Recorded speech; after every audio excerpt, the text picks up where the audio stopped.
Welcome to another episode of Whose Fucking Idea Was This? Each season we'll pick an actor and we'll analyse and take you through the worst films so you don't have to. Yeah. This episode we'll be doing Big Trouble in Little China. Speaking of China, actually no. This isn't like that. Let's talk about the economics of China. Yeah. Let's talk about how they're expanding too quickly to sustain themselves. This is the economics podcast. It's what is it? 1986. 1986. So, Kurt Russell's probably the most famous film. I've after this film, I really like Kurt Russell. I think he's the most charismatic guy that we've seen. The person who isn't actually bad. He seems, I don't know, a guy that fell into acting. When you, especially in this film. This film, he just looks like he doesn't care. He's not got an ego. Yeah. Seems like he could be my dad. I want him to be my dad. But so just before we go into it, how about a little moment of silence for our childhood's hero, Akira Toriyama. Oh, passed away. Dragon Ball Z, the creator. A guy who was wow, this is so. This is what so current. We're so current. We're so in the news. We're so in it. We're with it. I'm not actually going to do a moment of silence. Podcast. Like moment of silence. So it's like. Okay, that's it. Right, well done, everyone. That's the podcast. Thanks for everyone. Well respected moment of silence. Right, Big Trouble, Little China, 1986. Kurt Russell. Yep. So what's our structure usually? Did you enjoy it? Well, first thing I've got to say about it is that in the first 40 seconds he says more words than he did in Soldier, the previous episode, which I thought was hilarious. I really enjoyed it. I thought it was really fun, but it just kind of felt like they have crushed in oh my god! By the normal standards, it's a vomiting of someone on drugs. Yeah. It's like somebody's on every idea. And they've said yes to every idea. Instead of it's like a brainstorming class. It's like imagine Chat GPT, a generative AI, and then it's just listened. And you just filled it with her shit and then eventually pressed enter. And then it came out a film. It's like listening to the board of writers all at the same time on a cocaine binge. And then they're all just throwing their ideas out. And then it's one laptop and 12 different cunts got ideas and just everyone typing a laptop and then we'll press send at the end when we ran out of fucking. No, mate, the film's it's 5 days later. Do we need to check it? No, go take it. That's it. No editing. Yeah, don't change anything. But I did really like it. I'd never actually watched this before. I know. I don't know how I avoided it as well. I don't know how no one ever spoke. People used to go, "Oh, I love Big Trouble in Little China." I'm going to say that all the time. But no one ever said "Oh, remember this happened or that happened." People would just say, "I love it," and then that would be the end of it. Oh, it's so funny and it's so cool. True. And plus, see the frequency. There's no standout moments. Yeah. And plus the frequency of fucking films back then compared to now. There was shitloads of big actors and not everybody had to fucking harness or sell onto a franchise. They could just make more films. What a one-off random thing like this, which is just fucking. And it didn't get to the point where one actor got hundreds of millions for starring in a film. I know what you mean. Let's give a good just dragging along. 50% of the budget to The Rock. It's the John Carpenter actually said, which is quite interesting because obviously Kurt Russell's the lead actor in this. He's see when you watch it, he's technically the side character to Wang. I kind of liked it, and I liked it too. And he's he's so incompetent in it as well. It's he is the sidekick. And the sidekick is actually the main character, who's Wang. What if I thought was really funny at the very start when what is his name? Egg. His name's Egg. The fucking guy. I know. What? What's his name? Fucking again, a brainstorming idea and going. It's everyone's placeholder. We'll put this. His name's Egg. Then Egg Chan or something. His name is. That's racist. No, I'm going to say all the time because his name is Wong. That's racist. I did write down his name because I was like, that's not a Chinese name. Egg. Egg Shen. Yeah. Oh my god! I got one. I literally got one letter different. Bigot. Cancelled. Cancelled. I'm going to be doing the podcast alone, guys. Yeah. just a gunshot. So at the start when Egg, fucking hell, I'm never going to get over that now. When he is getting interviewed by the police and then he's just Before I know actually we'll do your your famous thing, because I think this will be the funniest fucking one yet. Of what do you think the film was about? Like, how the fuck do you go? Like, how do you pick this apart? Like, summarise it. Sorry. How could I? Okay. Yeah. Put you on the spot. Okay. Bring up a synopsis. Right. So if I was going to do a synopsis without going through the fucking all the crazy shit, I know. It's some fucking guy who's like ascended into demonhood called Lu Fan. What's his name? Lu Pan. Lu Pan. Oh god. Well done. Racist. So he racist bigot cancelled. Keep saying that. Disney. But like he is some kind of guy that's transcended to demonhood like 2,000 years ago. Yeah. And then some emperor cursed him. Yeah. And then he also got cursed by like a demon. Who's like the god of the east. You never see him. You just hear about him. And god of direction. The god of the west. God of the east. Something with the wind. Some stupid elemental shit. Yeah. Anyway, so he's been cursed for like 2,000 years, and there's like something he has to do. Like he has to marry a green-eyed girl, and then sacrifice her to appease the emperor, and then he has to marry her to fucking appease this god. And then he's like, then after that, he'll be able to like be immortal again, or either like because I think he just glides through everything. I know, but he's in a wheelchair, so he is mortal. But he's got his young self. He's got a mortal plain body, but I think that's maybe like 200 years ago. Yeah. He got something happened to him where and like somehow that 200-year-old body's still alive. Yeah, and he's so not decayed. So essentially, he's trying to find this Chinese girl that's got green eyes. By the way, guys, impossible, can't happen. I'm not Racist. it can't happen. They genetically it literally can't happen. There was some stupid article about like Roman soldiers that were like in China, and then there was like green-eyed Chinese villagers and all that. But like that, I remember. Sorry, did you look up after this film? No, I read it before because I thought it was interesting, and I'm pulling it up. How did you get? I know. That's what I mean. When did you? I bet you read this when you were like 15, and you didn't know that this knowledge would come into play 15 years later. Mate, on a podcast. I'm currently I've became limitless. I pull out information and now it's useful to me. Yeah, but that's mad. Yeah, so he has to find a fucking green-eyed Chinese girl. By the way, in the film, the girl was clearly not Chinese. I know she's not. There's I know. Nothing I thought that Chinese too. about her. I thought. See, when I seen that woman, I was like, oh, they've picked her and then tried to make her look Chinese because she maybe is going to have a lot of dialogue that they maybe couldn't find someone who had green eyes, and that was the reason. And she doesn't speak, so they could have literally just picked a person who is actually Asian and gave her, because they give them contact lenses. So they could have just gave a Chinese person contact lenses who couldn't speak English anyway, and that would have been the casting. But instead they went for someone who kind of looks a wee bit Native American or like that, instead of wee tiny bit, but definitely not Asian. They've just got the high cheekbones, and that's about it. It's like, why was this person at it? And you're like, oh, I bet it's a friend of a friend, like defo, or those fucking. That's the producer's sister's daughter's best friend. Exactly. Sister's daughter. Yeah. But like she's got fucking green eyes. That's meant to be the marker. It's like one of the rarest eye colours. I have green eyes. So I'm better than you. So that's the real plot of it. So then we've got Jack Burton, who's just a trucker. Like, that's the antagonist side of the story. This is the protagonist side of the story. And it's just him, and he's got a friend called like Wang. And racist. Racist bigot. Racist bigot cancelled. Fucking Mandalorian season 4. So he's going with Wang, and he's doing a gambling thing with him. He's like playing dominoes. He's a truck driver. So he's a trucker, and then he gambles with Wang. He fucking manages to get everyone's money. And then Wang's like, oh god, can you give me a ride to the airport, because I need to meet my girl.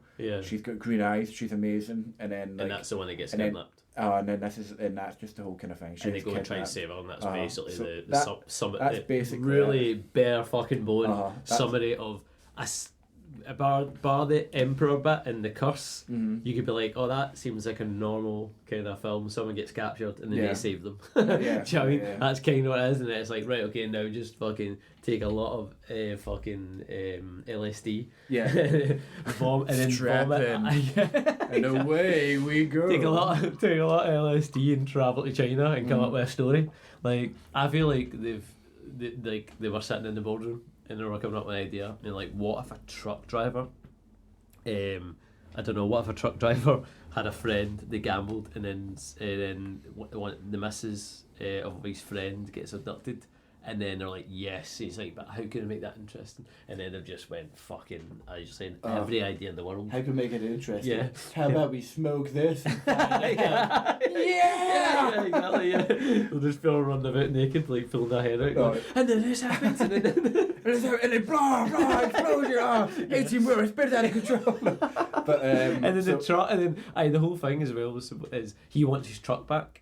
That's it. We've not fucking jumped that's the plot. So we start off right. Yeah. Jack Burton, he's driving on the truck. Kurt he's Russell. Just kind of Kurt Russell character. Yeah. So Kurt, as we like to call him, good old Kurt. We watched him a few times. He is just talking through his like radio. Yeah, he's just talking about himself, about like what he does. It's just his thoughts. Oh, it's just you better listen to the cock bacon man. But like. No one's talking back at him.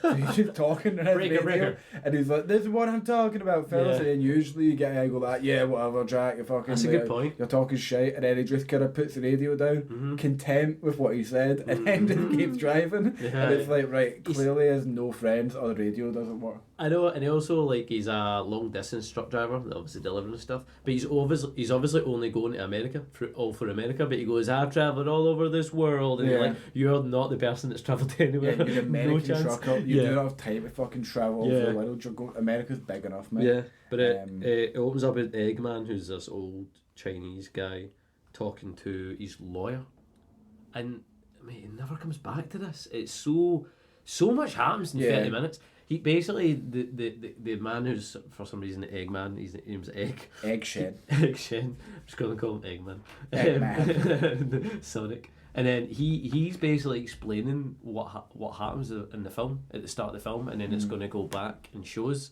But like it just didn't. I don't know why they set it up like that. It didn't need to be like that. Yeah, because I mean it's that whole thing. You start the film that way, then you end it. And you end it back to the lawyer and go, "That's a crazy story," or something. It never goes back. You think I'm going to prove all this in court? And he just goes, what? That's the end of the film. But like it's just. So he's explaining to his lawyer that magic. He just goes like, "Magic's real." And the guy goes, "Is it police, mate? Is it police?" No, he says that if I'm going to defend you, he's his lawyer. No, because he's going to leave Jack Burton alone. Yeah, he does say that. Yeah, I thought that too. But then he goes, "If I'm going to defend you or be your lawyer," and then there's a woman in the background supposedly typing up what they're saying. Not typing anything in sync. Yeah, exactly. You think I'm supposed to believe in Chinese black magic? That's what he says. And he goes, absolutely. "Believe this," and he shoots lightning at his hands. Like, believe this terrible CGI. That's barely. And then he goes sorcery as well, and he goes, "That's barely anything," or something. Like, and then honestly, mate, he says like, "Do you expect me to believe?" He says, "Do you want me to defend you? Do you expect me as a white man to believe you?" Yeah, it's fucking mental. And I'm about the West, not about the East. Yeah, and he goes, they basically talk about Kurt Russell, and he goes, "You better leave Kurt Russell alone. We're in debt to him." They're not in debt to him. I'll fucking do it. Yeah, what the fuck's about? And he can't be he's not the main character. And he can't be arsed with anybody the whole film. I know. He purely has no time for anyone. Wants his truck. All he cares about is himself the whole time. Yeah, exactly. But, so we're going through the film. Yep. So Kurt meets his mate Wang, wins like all of his money, and then they're playing cards or something. Yeah, they're playing dominoes, which I've never learned to fucking play. So he wins, and then he's like, double or nothing. Double or nothing. I can split this bottle in half with a knife. And it's like, is that? And then I was like, oh, this is the bit where it's going to be. He's going to split it in half, and it's going to be through magic. And he just hits that and it pings. Yeah, and the bottle flies off. He catches it and goes, "Right, you made fucking $2,000." And he keeps doing that thing. It's honorary. So Kurt Russell has this thing where he announces when he's doing this mad monologue to the other truckers out there who are clearly not listening to him or aren't connected to him. Yeah. He just keeps going. And remember, Jack Burton always says, "It's all in the reflexes." And then for the whole film. Any time where he fucking luckily catches shit, he just goes, "It's all the reflexes." And it's just like, your trucking experience does not translate to like being able to catch shit. And it's just really, it is really stupid. But at the end of the day, this film's fucking crazy and stupid. So, so like he's won all the fucking Wang's money. Yeah, and he said he wants it now, so he won't let him go in his own car. Yeah, he's like, no, I'm driving you. I'm not stupid. But they're supposed to be like best pals. They might be stupid, but he's meant to be like best friends. But he's pure standoffish about everything with him. I know. They act like they've just met, they've played cards, and then he's like, you owe me money, I'm not letting you in my sight. Yeah. But they're supposed to be best pals. I don't trust you. But then what Wang goes like, the sidekick goes like, I need to pick up my missus, a girl or something. She's got the money or something like that. Is that what he says? And he says, so we need to go to the airport, and then it's not a fucking airport. It's like the weirdest airport ever. It's just a shop. Like, mate, it's the worst airport because there's no security. Because the doors are like, see the entrance where people, the departure gate is? Sorry, the departure lounge. Like, that's just like next to the door, and then it's like a fucking, like you said, it's like one gate. It's like one gate. It's fucking mad. This is like before any terrorism in the West of like, you know, hitting any kind of fucking airline. Yeah, and then that's where we're introduced to Samantha.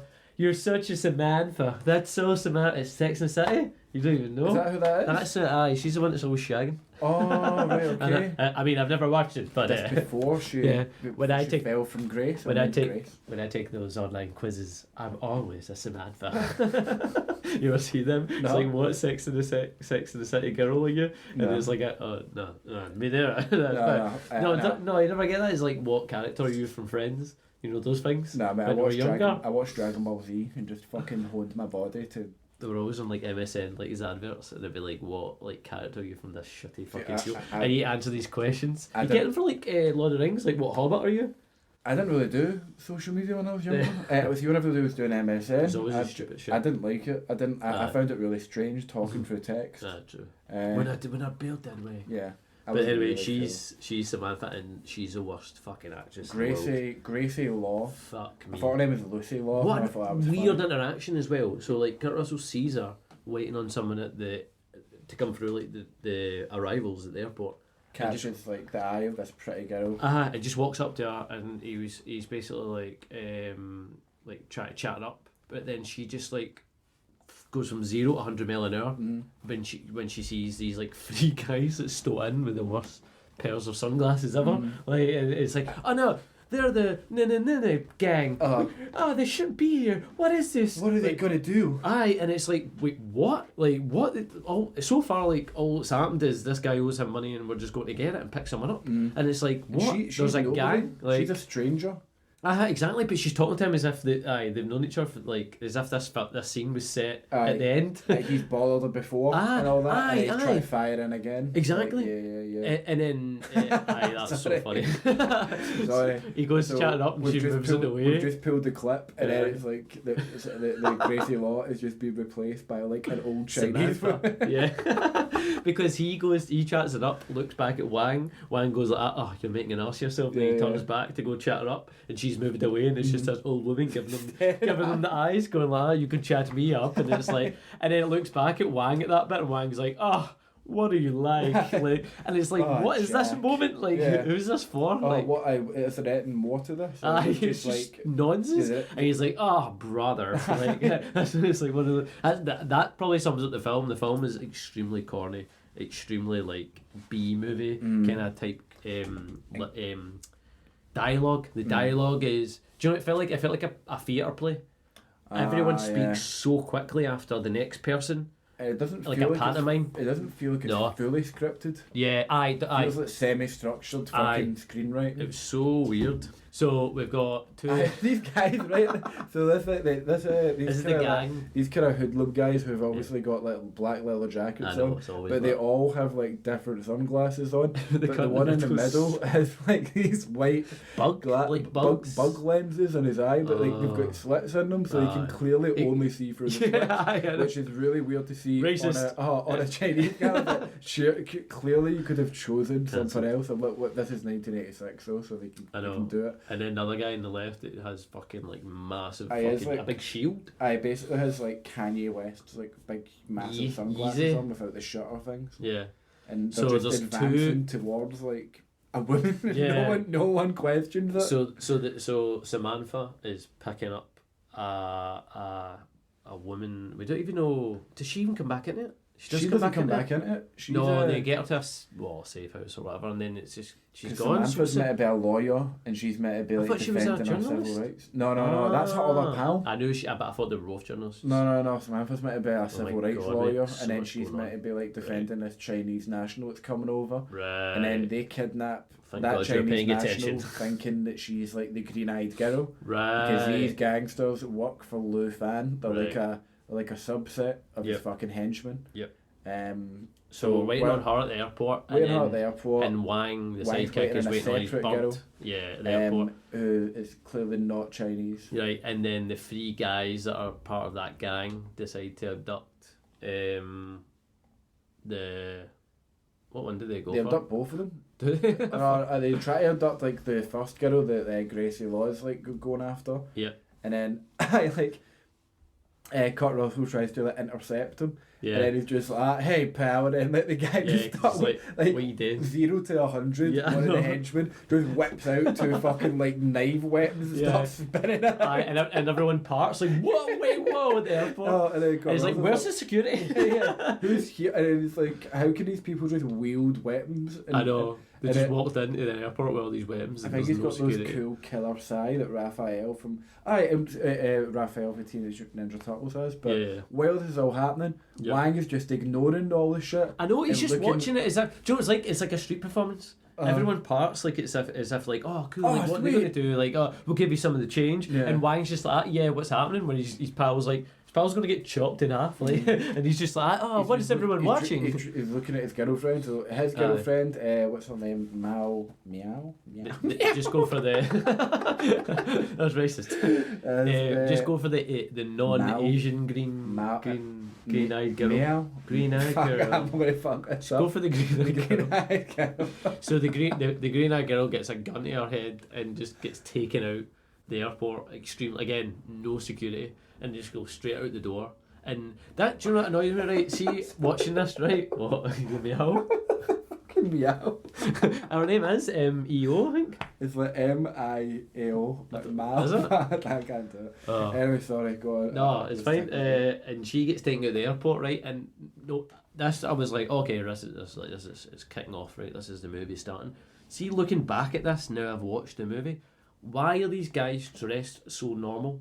Like, they're dressed like leather jackets, sunglasses. That's not normal, but for like an 80s gang. But then you go to the rest of the movie, and the rest of the movies, everyone's in like Chinese traditional fighting gear and they're meant to be like mental shit. Because they're meant to be like the henchmen of the henchmen. They're meant to be like a gang that goes out in the fucking world, but then like. Because I was like, how do they look so normal? Is it because you're not supposed to know yet how crazy it's going to get? Yeah, they're meant to kind of blend in. I think that's meant to just make you think, it's just some Chinese gangster they work for. Because like later on, there's a fucking floating head, and it's like, send fucking the floating head to go.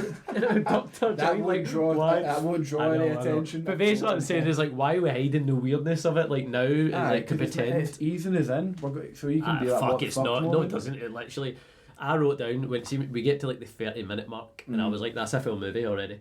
A full movie already happened," because then like 40 minutes for me, I was like, "This would fill." Yeah, I would have been an hour and a half. This would fill 130 minutes of screen time. Exactly. Like, there's no character development at any point. Like to this, they've skipped all that nonsense. Yeah, no, I don't know. Cause like even this woman, this Gracie Law, that Samantha from Sex and the City, she just appeared, and then it's just like there was no like point where anyone was established her as a person. She was just there, and then she just falls into the story. So it's like, by the way, she's a main character. Like that. That is exactly how they've done it. They've like everyone is like Wang's going to be a main character because he's playing dominoes with Kurt Russell this bit, and then it's like like saying Samantha Law, she was at the airport, she's now a main character. You'll see her all the time. Yeah, and it's like, wait, what? Who is she and why? Yeah. So let's get the direction back. So we're at this is by the way, all this time we've been talking, all the shit we've been talking about. We're at 12 minutes 54 seconds of the actual film. Yeah, I know. So these guys take away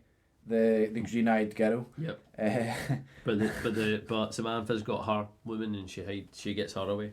She gets her the one she was waiting on. The one that she's meant to defend her civil rights or whatever. Yep. Some dumb stuff like that. So anyway, Kurt Russell and his pal Wang are trying to go after these guys, and they manage to follow them to some part of Chinatown. I don't even know what city this might be based in. Mate, it says San Francisco, but at points that guy goes, you can't walk safely down in Central Park anymore. And then I'm pretty sure someone else says something different. That was the biggest thing for me as well. Locations. The locations in this is fucking mental. Like the scale is fucking mental. You have no idea where the fuck you are in terms of anything, and they actually make quite a lot of jokes kind of about that, which is not too bad. They're like, where the fuck are we now? Because they're underground, and they're like going like 11 floors down, then they're like going through pipes, and it's like, right, where the fuck are we now? And it's like, you feel like that in the movie when you're watching it. Where are we? It's like Super Mario levels. It is. It's fucking mental. So they're like going through in fucking Kurt Russell's like massive fucking semi truck through like an alleyway in Chinatown. They don't know like what they're really looking for. And then like they stop, and then it's pure narrow as fuck.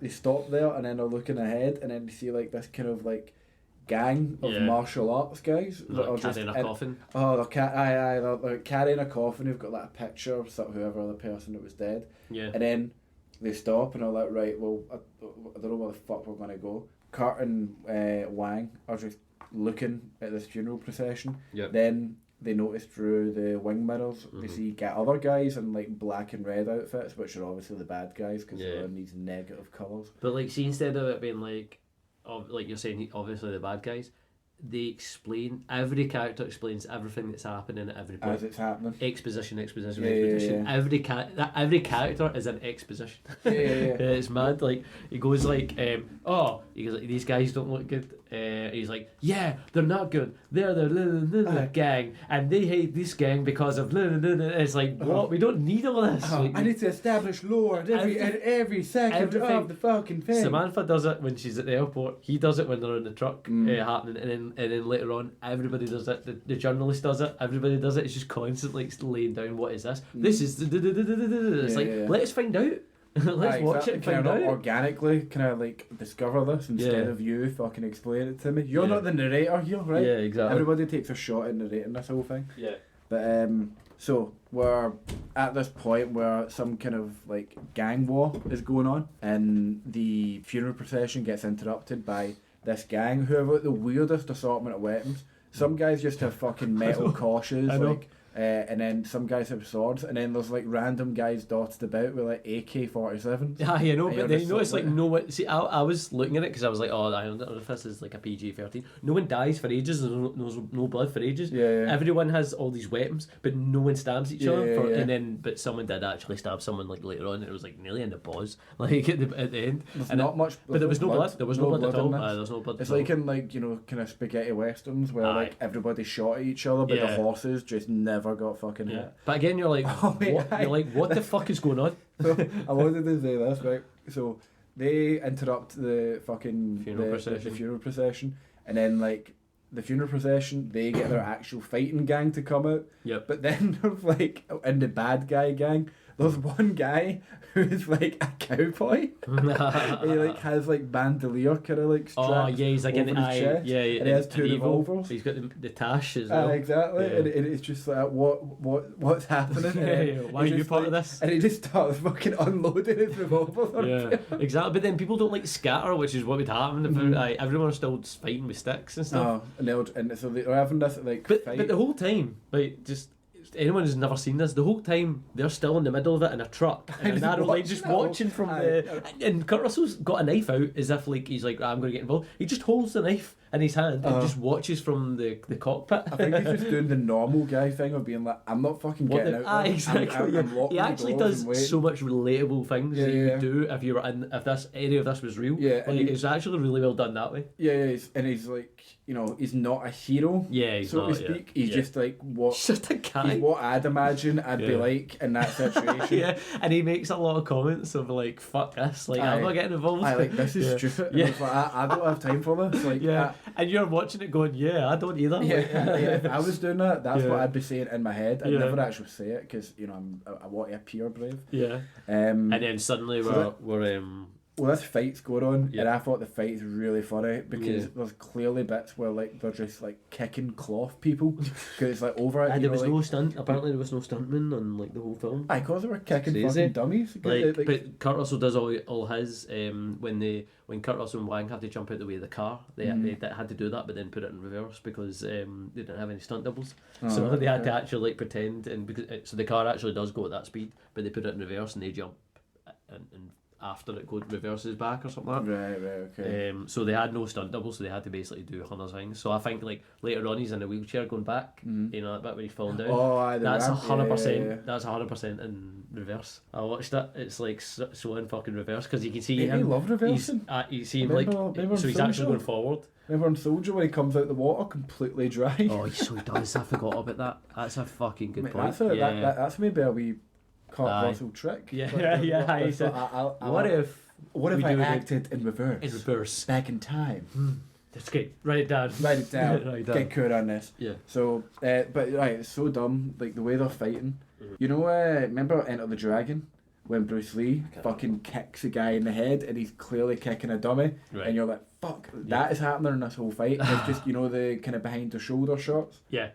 And like people getting punched, they're just punching cloth people for bits, and you're like, fucking hell, cunt. His body's like all deformed.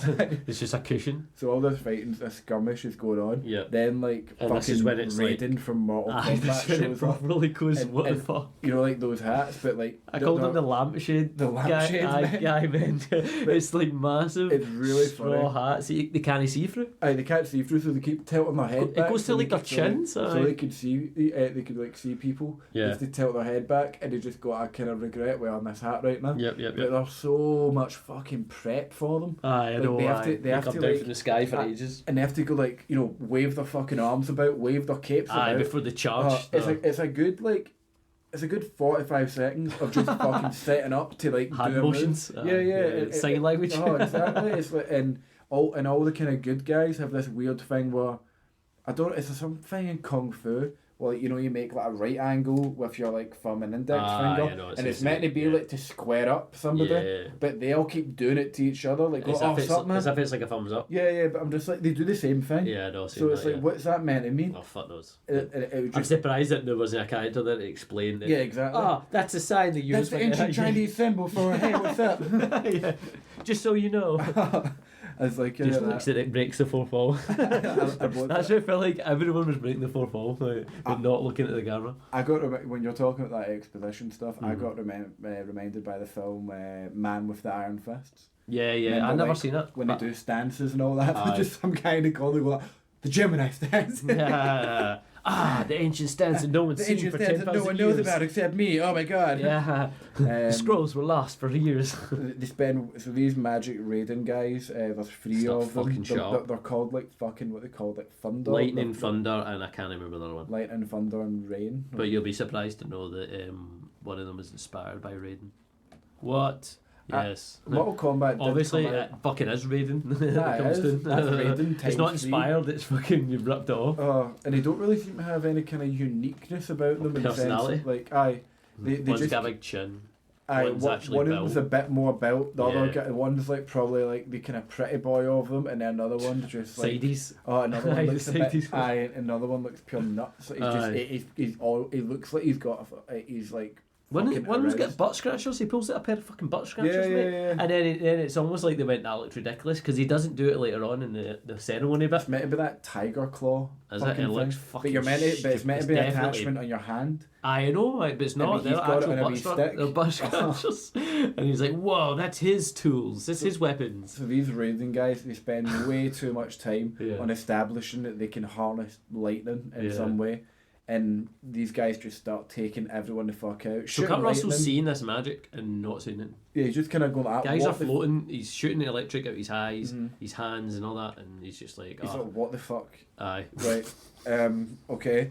And, so they get out the truck, and then, like... They drive slowly again? They drive slowly. He's like, keep going, man. And then the guys, like, use the fucking wires to jump out the way. These are the lightning god people. Yeah. They like jump over the truck, and then they see this creepy fucking like 7 foot tall Chinese, like ancient looking he Chinese tall, guy. but they keep saying how tall he is in the film, but I don't think he looks. 7 feet tall. He doesn't look tall though. He just looks normal person. It just looks like his height. Yeah, exactly. Maybe if you count the fucking giant stupid hat. It's if it was written in the script and they had to read it and they never like at any point went right. We need to put him on like stilts or something. Let's scale this. Yeah. But the person is 7 foot tall, but he's not depicted 7 foot tall. 7 feet tall means someone says your head above a door. Samantha says at one point that 12 foot tall he's guy. He's like 12 feet tall. Yeah, he's not at all. The guy goes, he's actually like 7 foot. He's actually 7 feet tall. That was established he's earlier. Like average 5.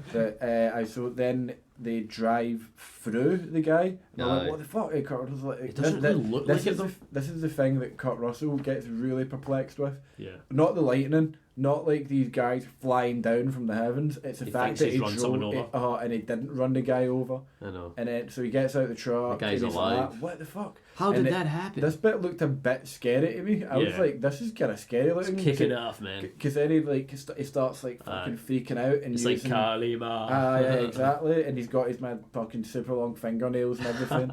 And the guy like this mad. This is Lopan's like true form. The evil man. The evil natural Emperor form. Cunt. And he like starts using fucking light powers, like light starts shooting at his eyes, and he blinds like Kurt Russell for like a minute. Girls, I can't see, and the guy he goes, no. That I find some of these are the bits I thought was quite funny. He's like, "Don't look, Jack," and he's like, "I already fucking did." I already did. I'm fucked in. And he goes, "I'm blind." He goes, "I know." He goes, "I know, but we're off after like a minute or whatever." That's what I mean. It's like they were having conversations before they even finished. They knew what each other were going to say before but it still was quite funny. They were just bouncing off each other constantly. Like I thought that was quite good, and that Samantha bounced off quite well, but she was just terrible actor. But she flashes his face in the puddle. And sun leaves alright. He throws the puddle. Yeah, that's pretty sweet. Yeah, that's fine. I can see now. So he's like they're running away. Yeah. So they're getting kind of cornered at every area by different kind of henchmen. Like what the fuck is going on? Like it's just absolute nonsense. Do you know what it felt like? It felt like when you start a game, it takes you through the theatrical bit, and then it goes like you're going to take over in a minute, but you have to move the analog stick left and right. In this cutscene. It felt like the whole film was a cutscene because you just you're running with them, you're running with them, and just mad shit is happening all the time around you, and you're like, what the fuck? So they run, and they get. But like, why are they running? They've just ran in a circle. Like, why they run? They think they ran over this guy, right? Right, okay, fair enough. They stop, realise he's not running over. He shoots stuff at his eyes, and then they decide to just start sprinting. Like what do they think is happening? But clearly, that's something. It was a wee bit. Clearly, Wang knows some stuff that he's not telling. Yeah. But there's no reason to hide why he's hiding it. So he's basically at any point he can just go like, look, magic's real. Like at no point does he just keeps like fucking around that conversation. Whereas Jack, Kurt Russell keeps saying to him like, look, what is happening? Is it because of basically is this magic real and stuff like that? And he's like, I don't know what to tell you, Jack. And it's like, what? Like just say fucking it. tell We're me. watching it. Just fucking tell me. Like we can see clearly it is fucking real. So just tell him like, oh yeah, this shit happens all the time. Or this part of the city's dangerous. He just keeps going, I don't know what to say. I can't. I have to be vague as fuck. Yeah, it's weird, mate. So then they're running away. They've abandoned the truck. Abandoned the truck. They run into like this building, but then they get caught. Then they get chased again. Yeah. So they run. They run through. They meet one of the kind of good guys or the gang. Good gang that you don't know about. And the he's good like, don't worry, this guy's a good guy. Like exposition. So Kurt Russell can go, oh okay, I'll relax. All right, sweet. But it's like they just kind of accept each other. It's mental. And so they run away. And then they just go for some meat. They run away and obviously to the closest restaurant that they can get to. So they can do some more exposition and tell them what they saw, what happened, and why. Centre. Yeah. But like as they're running away, like Kurt Russell fucking like loses his jacket and shirt crawling through like the widest tunnel ever. Yeah. So he's got a vest now. Now he's in a vest and that's it for the whole film. So now for 40 years people can wear that outfit at Halloween. Yeah. But it's so funny because thank you, Kurt Russell. Thank you. God bless you. But what was it that happened? They actually talk about what they saw. And then that's when the Eggman is kind of in the house and he's wearing like Kurt Russell's wearing a fucking kimono kind of thing on the phone, teasing insurance company about his truck. He's on the phone to the insurance company. Just go back and get your truck. But all the while that's happening, he's on the phone to the insurance company. The restaurant owner's like explaining all the ancient lore to him. and he's just pure not listening. He's just talking to the insurance people like that. Look, what am I paying $6,000 for? Like, it's just like, this doesn't matter to me. Yeah. All I want is to fucking not be in this film. I don't want to be part of the plot. Do you know what it's like? It's like in a film where someone travels somewhere and their car breaks down and there's a storm. That's what it's like. As if he's stuck in these lanes. Yeah. But he's not stuck in, because they're all just alleyways. It's like he's stuck in these lanes and he can't get out because he's not get his truck. He's like, mate, you could literally just walk out, go get a bus, go get a taxi. Like, I mean, like, you're just in the middle of a city. Like, I don't. It's all like, for some reason it's like, if a storm happened, then that makes sense to why he's stuck with Wang and these people, and he's not get his clothes and he wants to get his truck back. But at no point does it say that stuff. He could just walk away at any point. Yeah, exactly. And then he's not in danger. And then he's never actually he's not tied to this. No, he doesn't exactly. He doesn't need to be here. The only thing that was really stopping him was like because he wants to get fucking paid. That's I know. But it's like it's fucking like $2,000 or $1,000. It's like it's fucking, you'll get it at some point if the guy's your best pal. 1986, so $2,000 fucking. It's like 40 to a trucker. But yeah, so Kurt Russell was like fucking trying to sort his insurance out while this Chinese restaurant owner's just fucking like yapping away about the actual like substance of the story. The lore. But one thing that's funny is like, why can't we just call the police? And everybody just says it. They go like that. The police have better things to do than get killed. And I know. Like, and then he says that later on. It's weird as fuck. Then he accepts that line. I know. It's exactly. part of the kind of story. What you should say is the police aren't prepared for something like this because it's magic. But for some reason they're just like, no, we can't get them involved because that ruin the movie. Yeah, that would kind of fuck the story. That would probably fix the problem quite quickly. The movie would be like, a third as long as it is. Yeah. Do you know what it's like?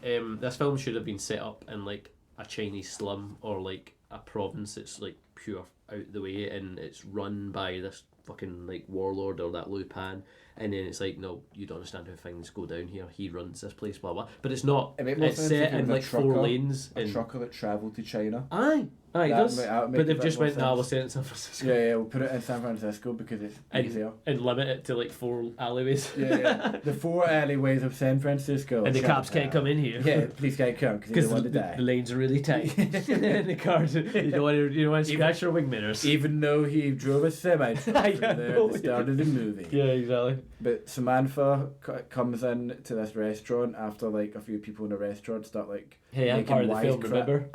They all start making wisecracks to like Kurt Russell. Yeah. And he's just like, oh Christ, and he's like saying, oh yeah, bad news, your fucking truck got stolen by the Lords of Death, that's what the gang's called. I know.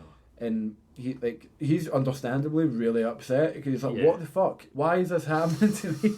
I just want my truck back. It's just so funny how like, if you cannot be fucked with anybody in this film. Like everybody's just a pure hindrance or an annoyance to him. Yeah, he can never like sit and singly focus on one person. He's just like, you're a sideshow. Who's next? And that Samantha like comes into the restaurant out of nowhere.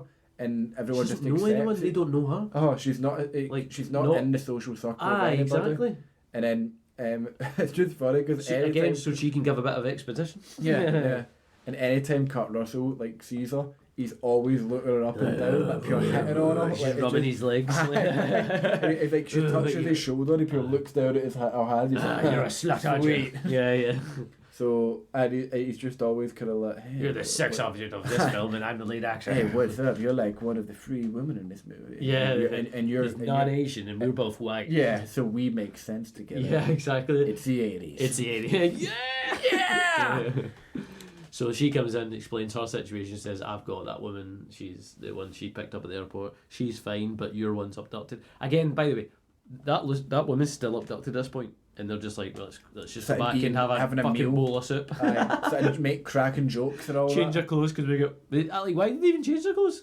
I don't know, did they get wet or it? You know, exactly, like, they didn't go through a sewer at any point, they just went, like, when you get it back, have some soup and change our clothes and then really regroup. You know what I mean? Like, it'll help me think. So it's like, now it's night time, she's been missing for several hours, or abducted for several hours, and they go, like, we're going to drive round, it's not alleyways now, it's a road. Chinatown with Samantha. And they're like, they go to like a prostitution place like or something? She's clearly been, like, because if you're casually go like that, right, she's clearly the victim of human trafficking, as though it's just a pure run-of-the-mill thing. Like, I know.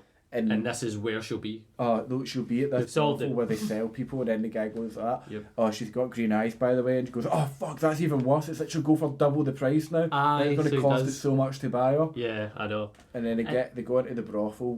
Kurt Russell goes into the brothel, and he's made it look like a pure Mate, I loved that. Idiot. I loved that. A Pfeiffer pulled off. He can actually act. He goes, "Hello there, sir." Out of the three actors that those films we've looked at, he's definitely the best actor, but probably the least experience of martial arts. Yeah, I know what you mean now.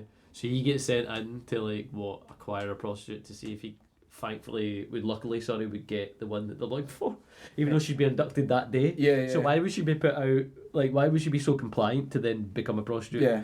Less than 24 hours. Cool. Guess this is my lifetime. Exactly. Right. I better do what they tell me, and be alone with my customer. I don't want my P45 after this. Exactly. Do you know what I'm nothing about Samantha and this man? She just kept saying I'm pretty. You don't understand. I'm quite a big deal around this place, and if I show my face, and then she says it at the airport, and then she says it later on. She says I can't. And again, that's like a game. It's when you're playing a solo game and you have a character there, because they don't want to rig that character up to have to do things in the bit. They're just in the gameplay bit. Sorry, there's in the cutscene bit, and they go, I can't go with you I'll because wait here in the car. Yeah, exactly. She's 100% the exposition of a game. I'll wait here while you go do this because they can't afford to pay me for this next scene. It's just fucking so weird. They're just expecting it at the top left, a wee objective thing for Kurt Russell. Find the girl in the brothel. Yeah, mate, that's 100%. Well, it felt like it would be a good game. It's fucking mental. Big Trouble in Little China trademark. Out of the two actors we've done, Kurt Russell is definitely the better actor from Jean-Claude Van Damme. It's not difficult. 1, his cocaine problem probably wasn't as bad as John's. And 2, he can act. The essential thing for being an actor. Which actually wasn't noticeable in Soldier, because Soldier was fucking terrible and there was no acting that. But then the only thing, fucking Jean-Claude Van Damme, out of everybody that was acting at that time, was probably the one that could beat the shit out of everybody in Hollywood at that point. Yeah. So he's in the prostitute place, and a woman walks by, and he's supposed to be distracted by this woman, and she's got a pure saggy guy's arse. It's pure. He's letting it go nice, and it's a pure fucking. It looks like I thought it was going to be a joke where it's actually a guy. I thought it was going to be a guy. But no, it's not. It's supposed to be just a sexy woman. With a guy's arse. It's pure hanging out. It's like the pants are baggy. Oh, it's horrible. He looks just shut him. So he's going through the brothel, and he's just being a pure geek, and then going I'm looking for a girl. Then with green eyes. Also I want one with green eyes. He's and then giving that away very fucking quickly. And then the woman's just her face immediately drops and goes she'll take care of you. And then she goes up to the room to check on the girl with green eyes, and the girl's just sitting there gagged. She was. I go look here. She's gagged, tied to a bed, just waiting to get abducted again. Look, she is here. And so then Kurt Russell was going around in the brothel. Yeah, he's in with a woman, and he's basically saying to her have you seen any women with green eyes in here? Any green-eyed women? My wife's a bitch. That's what he says. He's talking to a girl, and she's shop and just take your pants off. She's take your tie off, please. And is that really what he's about to take off in a brothel? Yeah. And then fucking outside they're looking up, and again exposition inside the car. You've got Wang, his pal. We didn't really say his pal. His pal's I don't know. He's a very well-spoken fucking Chinese actor. His English is brilliant. And he's basically again, exposition saying what this place is and what it is. And Samantha just goes, I know that car. And she just runs out her car, and the guy goes, okay. And she runs into another car. Just leave me mid-sentence. She runs into another car, and then that's when there's a journalist in that car. Yeah, a journalist that randomly inserts herself. Yet again, another character. Just there. Not introduced as a person. I'm a reporter for the fucking whatever. She's just I'm important. And so they just randomly start talking off camera. So while this happens, one of the fucking Raiden guys, or Raiden, I don't care. He just busts through the brothel and then grabs this green-eyed girl. And it's really awkward because it makes sense if he was really tall. it'd be like, oh, it looks like he's just holding a child under one arm. Yeah. But he's like the same height. Or maybe the woman's a bit bigger than him. Yeah. So everything starts shaking. So and the bed's... talking about the sky, so the sky goes all green above the hotel. This was the bit where I was like, oh, they're going to get sucked into a realm here. Like, Mortal Kombat. No, I've never had... and then we could be like, oh, the reason why everything's perfect, weird and fucked up here is because we're on a different universe or world or whatever. Blah, blah. No, like Flash Gordon. I thought this is so much like Flash Gordon. Nothing like that. The green thing. I don't know what the green thing does. Oh, one of the lampshade men come through the green thing. Yeah, that's what I'm saying. One of the raiding guys comes through, busts through the ceiling, then grabs like the green-eyed girl. But the whole place shakes. Aye, the whole place is fucking shaking. The green-eyed girl's bed just goes mental. Rattled about. Like, like there's like guys pulling it with ropes. It goes mental. It looks so dangerous. Oh, she's just terrified, the actress. Tied to the bed, but thrown about like a fucking ragdoll. So all the ceilings just start getting ripped apart. Yeah. And then he's coming for her basically. He's trying to look for her, finds her. Yeah. Then like obviously lightning has to like fire about, and he's like pulled down on wires. Yeah. No, all three. I think all three of the raiding guys are there. Yeah, all three of them, and they all do the mad stupid thing where they have to like wave their arms about and fucking like every entrance. And there's like much fucking lightning. He's holding the lightning. He's clearly holding a rope and replaced the rope with the lightning. They've actually done well. I mean,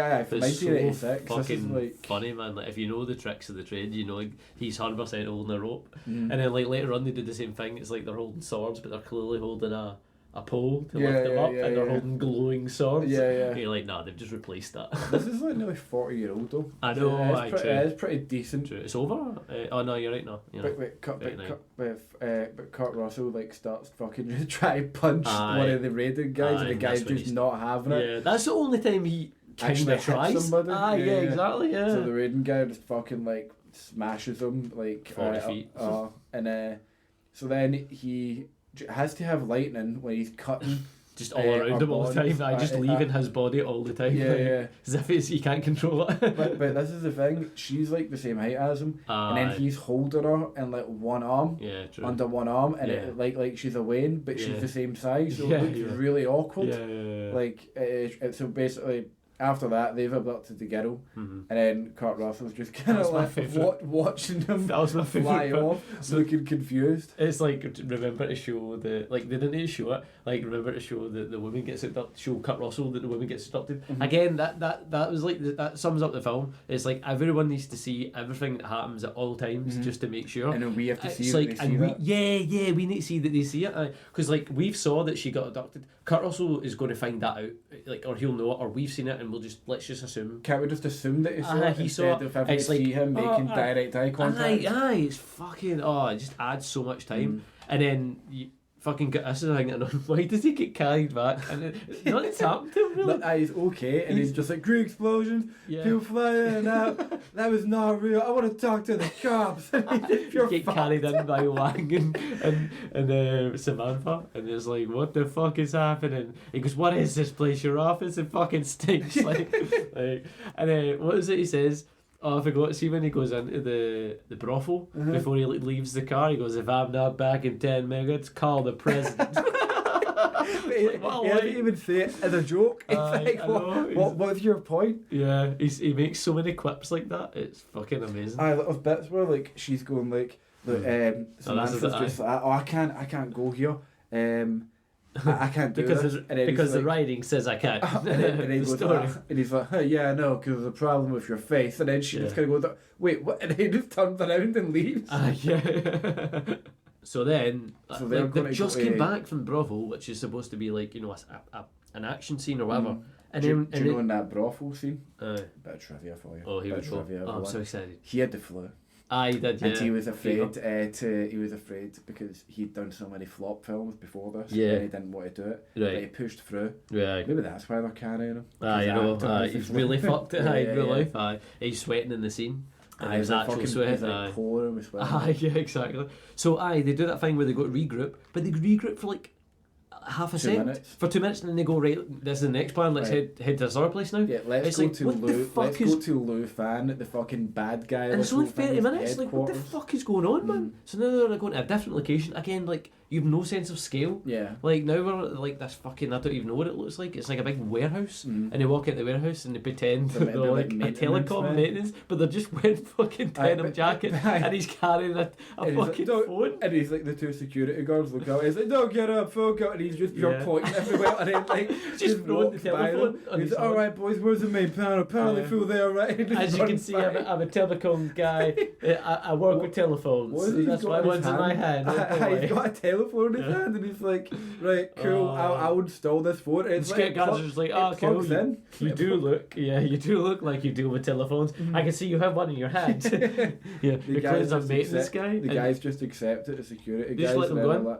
And then they even reflect on it and go, that's pretty fucking easy. Pretty fucking sweet, man. Do you know what I found really weird dialogues in this as well? Like, people will say, like, "Come on, this way." He goes, "Are you sure?" He goes, "I don't know, we'll find out." But then the person always has a retort going, "Maybe." Huh. They always go, "Maybe, yeah, maybe." Hell if I know. Yeah, exactly. I'm just making this up as I go along. Those three, like, lines happen 4 or 5 times in the film because the locations change 100 fucking mile an hour. Like, nobody knows what's happening in this film. Oh, and then that was fucking funny to go by a security camera. A security camera, by the way, probably doesn't have not a mic camera. And then he just starts kind of pretending to be a telecom remember guy. our last job? Remember the last time with the squirrels chewing through the wires? Yeah, the main junction box is probably up ahead, out of earshot of this camera. Yeah, and he's like winking at him like, "Sold it." They don't know, even though there's a camera on me. That we are telecom guys.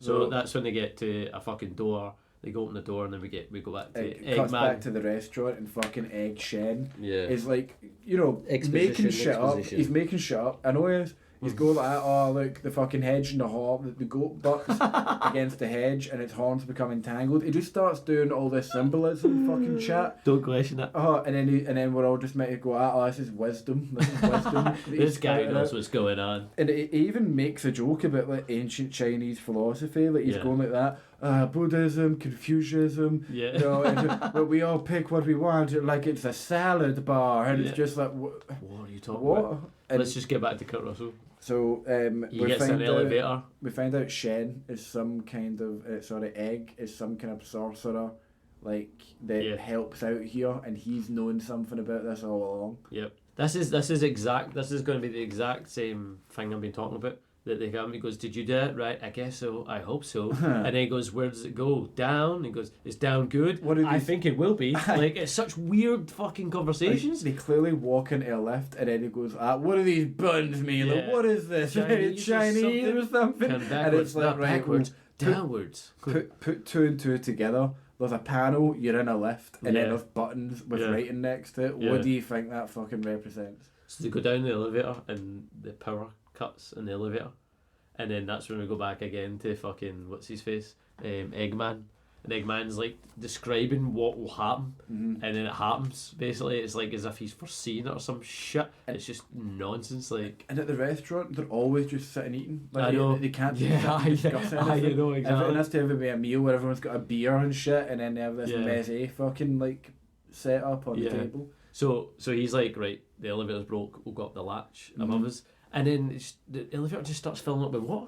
But then they decide that they can't. Kurt Russell and Wang, by the way, back in the elevator. And then it's like when it fills up with water, it's like, okay, well, just let it fill up with water, and it'll take us towards that latch that we're just about to go through before the water even came here. And they decide like, "Oh, we're going to drown." And it's like, just go through the latch. We're going to go through it. And Kurt Russell's like, "Oh, it's salt water too." Yeah, exactly. I know that doesn't mean anything. That doesn't go. And then they somehow pry the door open, and they're somehow in an underwater.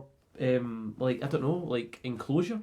They get in. It's like a silo they're in, and then the silo's got like all these fucking skeletons. Floating that are about, like upside chained. down. Aye. I don't know how the skeletons are still together though. No. And it's like skeletons and like rotted bodies. To, like, freak you out. You're like freaked out. Again, it's just ideas thrown at a wall when everyone's stuck. Aye. And they're somehow inside a big fucking like. It's a big vat. And they climb to the top and they're holding up the chains and they're just like, where the fuck are we? What's going on now? Everyone's watching going, we don't know. And they look up and one of the raiding guys is obviously there. Great. So then it just cuts to like one of the raiding guys like kind of... They're not wet now. They're torturing them, but there's no like purpose to it. They're just punching them. I know, that's a good point. It's not like they want information. Yeah, they're not asking them a question. Why would you not just kill them or got them out of the place? Yeah. And they're just using magic to show that they can do it, like throwing a ball at him with his hand, but he's not throwing it. And this raided guy, willing it. He has his wee outfit, and then he like has a ball, as you said. He has a ball, and he like kind of uses magic to hit Kurt Russell in the stomach. Over and over again. But then he takes his hat off, and he has this pure long, illustrious, like fucking L'Oreal hair. Yeah, Mercedes. And then it cuts, and he's just in a fucking suit. Yeah, I know. And he's like, I'm not raided anymore. I know. And then they put them in these really wooden, like, fucking wheelchairs. Bamboo, like, manufactured fucking wheelchairs. And they blindfold them for fucking whatever reason. Because, I mean, they're already inside, so it's not like you're finding out what location they're at. Do you know what I mean? They're already inside. Why are you blindfolding them? Yeah, they know where they are. Yeah, exactly. Yeah. So they take them to low fan. So low fan enters, and then it's like, oh right, this is like the actual low fan, and he's in some electric wheelchair. His face is pure He's like fucked. Yeah. he's fucked. He's fucked. And so he's then going like, let me tell you why I'm doing what I'm doing. Exposition. And it just kind of explains that, I'm going to marry this green-eyed girl, I've got her and all that. And, it's so funny. And then he starts talking about, you know how women are and all that. It's such a weird conversation. Like, you're handsome like me, Mr. Burton. But you know how the other sex are. And like, he's just like, what the hell is going on? Yeah, exactly. I wrote down like, why is this old man pretending he's not a virgin? Because he keeps like talking about like as if he's like, you know how women are like. Yeah, you know how as men who are womanizers. You know how a woman's breast feels like a bag of sand. Yeah, exactly. Yeah, he says things like that, and you're just like, you're 100% a virgin. Yeah. They can't be made Chinese girls with green eyes these days, and it's just it's just such weird fucking dialogue. Yeah, I know everyone's in a wheelchair. It's just a weird fucking interaction. But he's basically explaining to them why he's fucking doing what he's doing. He's saying like I'm 2,000 years old or something. It's just such an odd fucking situation. He's just reflecting. He's pure opening up to them. He's like, I'm a king, a warrior, and I'm trapped in this old man's body. Yeah. And he just starts kind of explaining why he's doing what he's doing. He's like, I've got a pact with a god. Where we never see or hear or anything. Like, we don't see, hear, or see like any artifacts or anything of this god or it. Like, can you know the god we've got now? Oh my god. Our Western god. Yeah, but like there's nothing. He just says you just have to take his word for it that this god exists. Well, how many gods actually have proof behind them? I know, but you think it would be like, oh, this god's going to then come into play later on. But this isn't a podcast about films anymore. This is about theology. Religion. So then they're introduced a wee bit more to the journalist. The journalist is now part of the character, and they decide like they've taken too long. They're obviously abducted. Let's go get. So Samantha, the journalist, and the great speaking Asian man. One of the raiding guys who's in his suit is just like, oh, hey guys, I'll take you a little tour of this place. We don't even know what the fucking place is. For some reason, they're all suits now. They're not dressed in like the way they were before.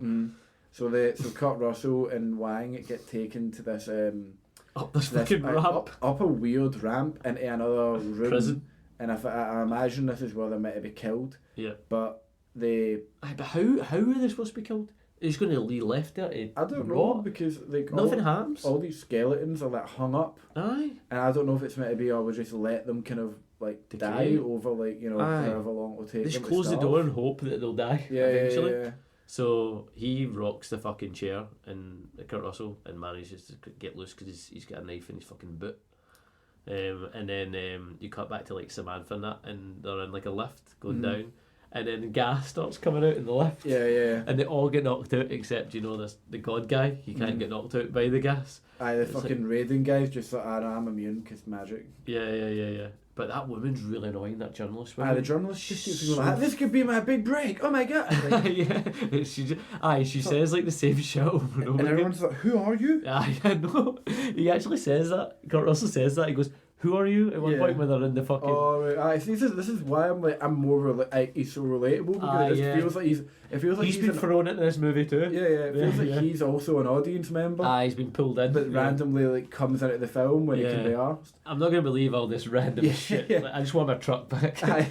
And then like this is a bit where Wang takes Wang 47 minutes into the film decides to describe what's actually happening. He's like, look, this is actually what's going on. Yeah. And then he kind of explains that all Chinese people know about the ancient legend of Luthan. Yeah. And then all the adults just pretend it's not real. Oh, I know. They're seeing it every day. And all they're that. living in it. It's just like, wait, so what? All Chinese people just know this fucking secret of Matt? No, shut up. I know. Get on with it. Aye. Yeah. So anyway, this Kurt guy, Russell's they both broke out of their their wheelchairs. but then they hear somebody coming back. They're like, right, let's just set ourselves back up in the chairs again. Aye. Why were they coming in to check them? Oh, I think this guy's actually coming in to kill them. One of these Raiden god guys, and he jumps in his back. Kurt Russell jumps up, goes, right, pal, don't make any sudden moves. Again, the guy makes a sudden move and fucking knocks him to the ground. Aye, which is good. And then Wang just starts fucking being this amazing fighter. Aye, I know. And all then of a gives sudden, Kurt Russell the kind of chance to like grab the guy again. Get a tighter grip. Yeah, and he puts a knife on him. Oh, and then the guy just starts. They go to escape because he's holding him. Oh, and the guy just starts like inflating slightly. Yeah. But before that, like this is the bits where like it's quite good and realistic. Like Kurt Russell's like on him holding a knife, and Wang's like, right, Kurt, come on, let's go. And he goes, how? Like I'm jumping, I'm on his back, I'm holding him by the knife. As soon as I let him go, he's going to come after us. Yeah, so how did I get off him? All my leverage land. You need to then hold like a gun on him or something, so then I can get off him. So he's basically like, how the fuck did I come follow you, mate? So all the leverage in this situation relies on me staying exactly where I am. Exactly, for you to escape. Yeah. Like the whole movie is Kurt Russell just shouting things like being annoyed, like what the hell? Yeah, exactly. So the guy just starts inflating for some reason, and Kurt Russell freaks out and jumps off him because he's inflating, and somehow he ends up getting thrown back into his wheelchair and goes down the massive in the doorway. He goes down the massive rank, and that's the bit that's in reverse. He's not like you can see it all fucking like sped up as well, and he goes all the way. He knocks two henchmen that are just standing at the bottom of the ramp. Because you get knocked out if you get hit in the stomach with a wheelchair handle. Yeah, and I'd be fucked. See if anybody hit me with a wheelchair, I'm out for the film. And for some reason there's a well. This is what I mean. Like nearly falls into. These sets are crazy, man. And they just make it as though, like, he manages to like push himself back with up core in a strength. Wheelchair. Core strength in his arms, and because he's hanging off the edge of the wheelchair and the fucking into the well. What is going on? Like, so they've broken out of their prison and they're trying to come up with a plan, and they've suddenly guns. I don't know how did that guy escape? The guy that he was in the lift, and he gets the poison gas. He wasn't important enough to capture. He's like so much of a side character. Because Samantha's captured, and so is the journalist, but the guy is somehow okay to go help get Wang out. Right, aye. How it doesn't show you that? And then more lamps. We're cutting to. We're cutting to Luthan, who's turned into a fucking lamp. He starts lighting up from the inside, so then we see him in his mad demon form. But his demon form can't seem to touch anything. Yeah. So then he like walks up to but it's like different effects for anything he passes through. It's like as if they were testing it. He's like being edited to just kind of like push through things. So he's going through the couch, going through the wall, not going through the floor, which is weird. I know. And then he goes to the green-eyed girl. Yeah, it's just kind of floating in this fucking weird opaque room. Like oh god, like she's floating in nothing. And he just kind of she has no lines at any point. And he's pure trying to like touch her and everything, and obviously he can't touch solid matter. Like soon. And he's like, soon I'll touch your face. I don't know what we're waiting on, but soon. He's trying to like touch her like boobs in it or tits and everything. It's weird. And he's like an old man. And he's got his weird like long fingernail. He's got like especially like 4 gold? inch long. Are they gold? They're gold, aye. Golden fucking pinky fingernails. Yeah, and this is when we start realising that Wang can fight. Yeah. Kurt Russell has never shot a gun in his life. He's so shit. He's purely shaking the gun while he's trying to throw the gun and like shoot throwing the bullet. He's having a fit. His face is amazing. He's like got his 2 front teeth on his pure sticking out. He's like, I fucking get and shoot the guy. And the guy's like, first time you ever plug somebody, and it's like a child. That's a pure Glaswegian, like Scottish, like is it? term, plug. Yeah, plug, is it? Like it was meant to be like stabbing somebody. Yeah. But the guy's like, first time you plug somebody, Colonel's like, no. Yeah, exactly. It's like getting asked if you're a virgin or something. Again, like these films have been written by like 12-year-old. It's like, no, I know what I'm doing. He's like, of course not. I've killed so many people. And then we cut to the most annoying cunt in the world. That random reporter, she's just like, so what is it she does? You know these people... She's describing it really the place. pisses me off when I see somebody do this. Like, see if somebody was in front of me reading a book and they had to read it out loud, I'd be like, fuck off, go elsewhere. Yeah. Be alone if you can't read like in your own head. You know. And then like, she thinks she's pure clever and important. So she's writing and speaking, so she's like saying what she is. And a cold, dark place of mysterious energy. Yeah, and what is this place? So frightening. She's like speaking, writing, and it's really shit fucking writing. Got a little sweater gun. The sweater gun. Cold kept calling her. She's wearing this big fucking 80s sweater. Big jumper. But she's like, she's writing it down, and then she kind of stops and pauses because she's obviously so impressed with our writing. I was like, that's the worst fucking sentence ever. A world so unreal, and yet at once so frightening. It's like a 12-year-old like English. Writing your first essay in high school. Exactly. And Wang starts fighting these Wang's fucking going off his nut. He's like taking out everybody. He's even like a rival to the Mad Thunder people at one point. Is that, mate? Where were you? Because he takes that. They all take a fucking shot of something, but it doesn't do it for Kurt Russell. But apparently, because Kurt Russell can't fight. I can't do anything. It feels good in the moment. So they start. Everything kicks off. You realise there's hundreds of women all in these cages, and I thought it was so funny. Again, like this is dead like realistic. Like Kurt Russell's just like above the cage, and the mad sweater gun. And it's like, he's like, how are you gonna spring? I was like, how are you gonna set? No idea, man. No, that's what I mean. He's so relatable. He's like, I don't fucking know. I don't know what's going on. I'm incompetent. I'm useless. I'm not Chinese. I don't know the law. Yeah, exactly. They've told me, but I wasn't listening. But I don't understand because I wasn't paying attention. I just want my truck back. I get my truck back, my $2,000, my Twinkie in my truck. But it's quite funny because then Samantha, like everybody else is in these cages. Yeah. And then Samantha is like in the same cages, but she's like hog-tied. Yeah. So she's like, I don't know what it was that made her the person they had to pure hog-tie in a cage, and everybody else just gets freedom of fucking movement in a wee cage. There was a deleted scene in that. Oh, right, okay. And she apparently done it, but then like they done it like after or something like that, but then told her as well that she was going to be tied up and no one else was in the scene, so they didn't tell her like before they basically done it, so they had to like ungag her and to give her water to do the scenes, obviously, because like they were doing stuff obviously, and taking a few takes, and apparently like they said to her like, are you alright doing this, the director, and she's like, I've been tied up worse than this. It's like, oh my god, that's so Samantha. That's totally what she'd say. Oh my god, what a slut. I know. So she gets untied by fucking Kurt Russell while Wang's fighting everybody, because there's like these women martial artists. And again, it's like, get everyone out, let's get out of here. And it's like, where are we going? Don't know. Don't know. We've never known. What's going on? Don't ask, we don't know. So they're running away from all the henchmen, and obviously there's a fucking pool. It's just a pool sitting there. But where's all this water? Because it's not like San Francisco isn't Venice, you know what I mean? It's not floating. And it's so clear as well. Yeah, it's like, you know, water that you can actually see in, but then like... This is the worst part of the film, in my opinion, the worst part of the film. Samantha's still kind of gagged and still running about, and she tries to take her off her gag and just hits Kurt Russell into the water. Aye. Like, it's such a shove sweat woman in. It's like, what are we supposed to do? He's like, we don't have fucking time for this.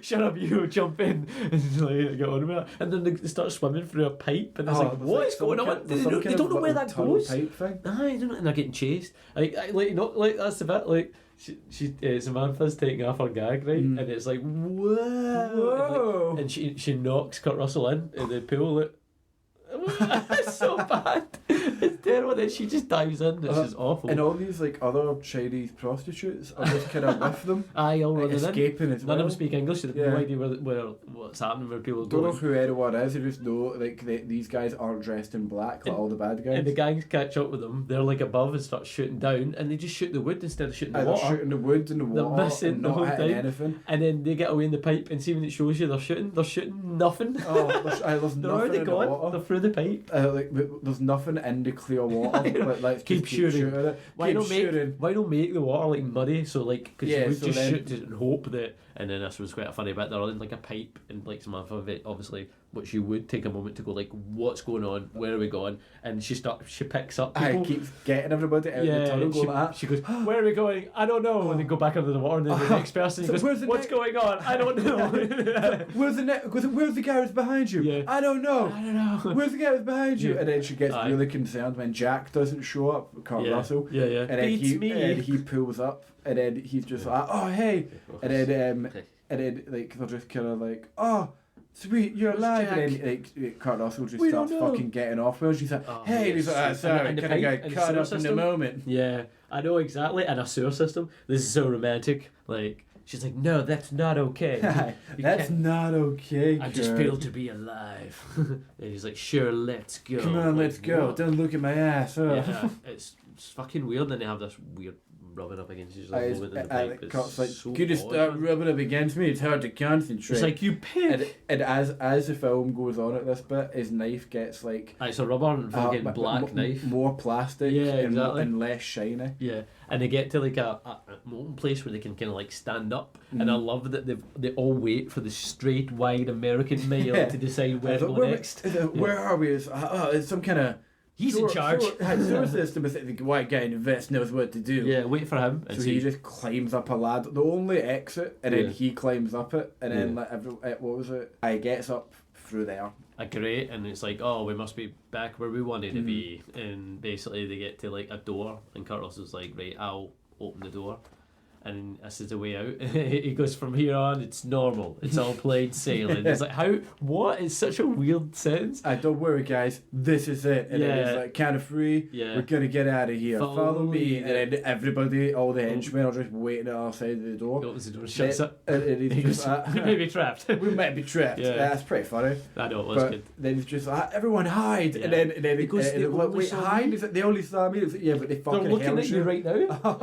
And when you open the door, they saw everybody behind you. It's not like your head took up the whole fucking opening of the door. And they hear you telling everybody to hide. They only saw me. Exactly. And then they bust a hole through the door and see everybody run away. He's not shooting at any point for some reason. I don't know why. Then he does like shoot, and he's like insisting in like shooting the gun one hand. The gun's okay, and it's after being in the water. It's a semi-automatic. And he always shoots single fire the whole time, and it's an SMG. Like, it's crazy. I don't know how he shoots single fire, but Wang decides to take everybody out. Starts to kick everybody's fucking arse. And then Kurt Russell takes about 20 minutes to try and get a knife at his boot. Yeah. He goes round the corner, then he comes round. Where are we? We're in this weird, like, cobwebbed, like, pottery place. Like, what the fuck are these locations? All of his goods. What is going on? Like, it's fucking crazy. So Wang takes everybody out.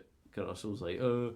And then they're about to escape, and that's what Samantha, that's pure annoyed me. She was like, the bus is sitting outside, and it's like, how does she know the bus is sitting outside for everybody to get out? She's not there's no windows anywhere. Yeah.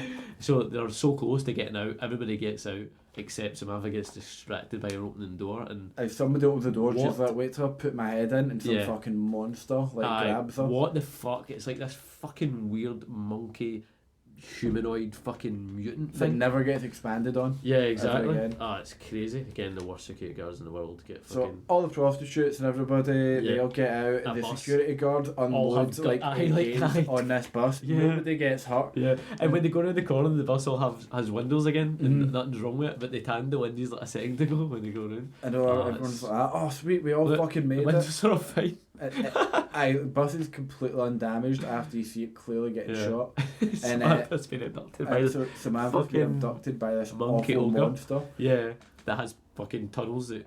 what is going on? That You're in like a dungeon now? Yeah. It takes her to a dungeon room, and I was like, I mean, if this was another film, it'd be getting a lot darker. This is like a different genre. Yeah. Like, what the fuck this is like fantasy kind of now. And then her fucking terrible acting. You can't get away with it. You won't get away I'm really important. I'm an important lawyer. I also have green eyes. Yeah, exactly. It's like, mate, this guy literally does magic. Just go fuck it. Like, about your shit. You've seen what he's done already. And then she's like, where's Lopan? Where's Lopan? He can face me like a man. And it's like, what? And then it's like, oh, he is Lopan. Wow, the what old a guy twist. Came in with his wee electric chair. He's just like, another girl with green eyes. Yeah. This is pretty hot. Yeah, I'm going to marry both of you. It's like, what if you have no idea. And then like the reporter. Again, let's regroup. Let's back to the Let's restaurant. get back to the restaurant where people are eating while we're like, sharpening knives. This is like where you recharge your health in the game and go for a sleep. Like you go to the shop owner and purchase equipment. Ammo. Exactly. So now we're getting to the final fucking act. The final act out of the many fucking acts. To figure out what the fuck is going exactly. on. We're not going to figure out what actually fucking happened. So anyway, really. They have to start setting up. Everyone's escaped. Everyone's escaped. They're back at the restaurant. People. Egg's there. He's like that, by the way, I'm a fucking shithole sorcerer.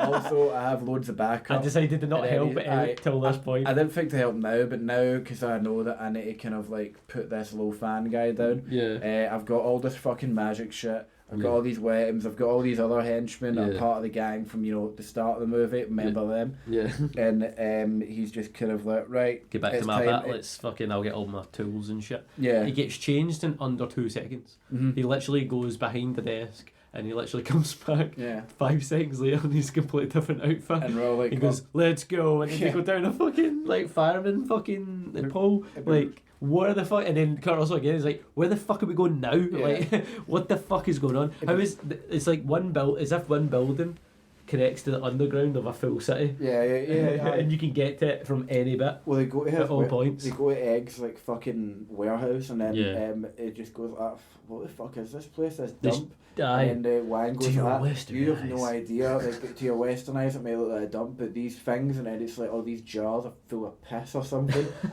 These are like in China. These are priceless. Yeah. And it's like, all right, sweet. In the real world, that is true. They eat some weird shit. They love pee. Yeah. But they go to Wang, fucking, what's his name? Wang. They go Wang. They go to Egg's fucking like warehouse, and then there's just like shit. A fireman pole that goes to like some fucking underworld. He's got a gang of about 12 of them now. Yeah, there's a gang of 12 guys. They've all got their weapons. Yep. Kurt Russell and Wang are like behind them. Yeah. So they're going through, and then like a lot of time is meant to pass at this point, so it cuts back to fucking Lu Pan. And he's now sitting in a chair, by the way. Yeah, again, he's sitting on his wee throne, and then he's like looking at the two girls, his two green-eyed girls, and then he's just like, right, fucking, I'm at this side of the big hallway, they're at the other side, and then his henchmen just keep fucking like. I got gymnastic routines. Yeah, they just do because they do that mad finish bit at the end when they put their weapons away. So they bring their weapons out and do like some really fucking annoying, boring, and long. It's just some martial arts demonstration, and then but it's the same shit over and over again. It's the same move most of the time. But they all have their different weapon. I guess they've chosen to specialise. But the butt scratcher guy doesn't bring his out again because as if they ran like really stupid. So it was like, hey, butt scratcher guy. They laughed at him like, what an idiot, and he's like, I just don't like them anymore. I don't know where they're they're like in my drawer in my room somewhere. I only did it because my mum made me. But Kurt Russell and that are actually, when they went doing that poll, they're travelling in these mid cobweb, like again, like they call it it's like a netherworld. With maybe like some kind of underworld. What is going on? So there might be underneath Chinatown, mate. There's fucking stalagmites, stalactites, whatever the one that come from the ceiling. They're in a cave. Tree roots coming down and all that. And so all the while this martial arts demonstration's getting done to the two girls, which no one explains it. The one point where you want exposition. Don't ask too many questions. Yeah. And then he's like, that's not water, when he's looking down because they're like walking through these tunnels. And there's like a constant stream of. What is this shit? And he goes, it's like black. It's the black matter of the earth. And then Kurt Russell's like, wait, you mean crude oil? And then he's like, no. To westernize it's oil. But it's actually. We have funny names for everything. It's ancient evil from the Lord Korah. It's like John Smith, la la la la. Just came up with this film. Kurt Russell, Spurs. Everyone else is dumb. But Lupin is dumb. So they're going through this underworld bit, and then randomly some terrifying monster comes out of the wall, grabs a guy, and then it grabs one of the guys, and then like Egg throws a flare. He throws like a banger at it, and he's just never come out from that wall again. And then it's just like, all right. And he looks up like pure at his hands and goes, that's that bit done. He's like, but the guy's still gone and dead. He's like, yes, but we won't lose any more.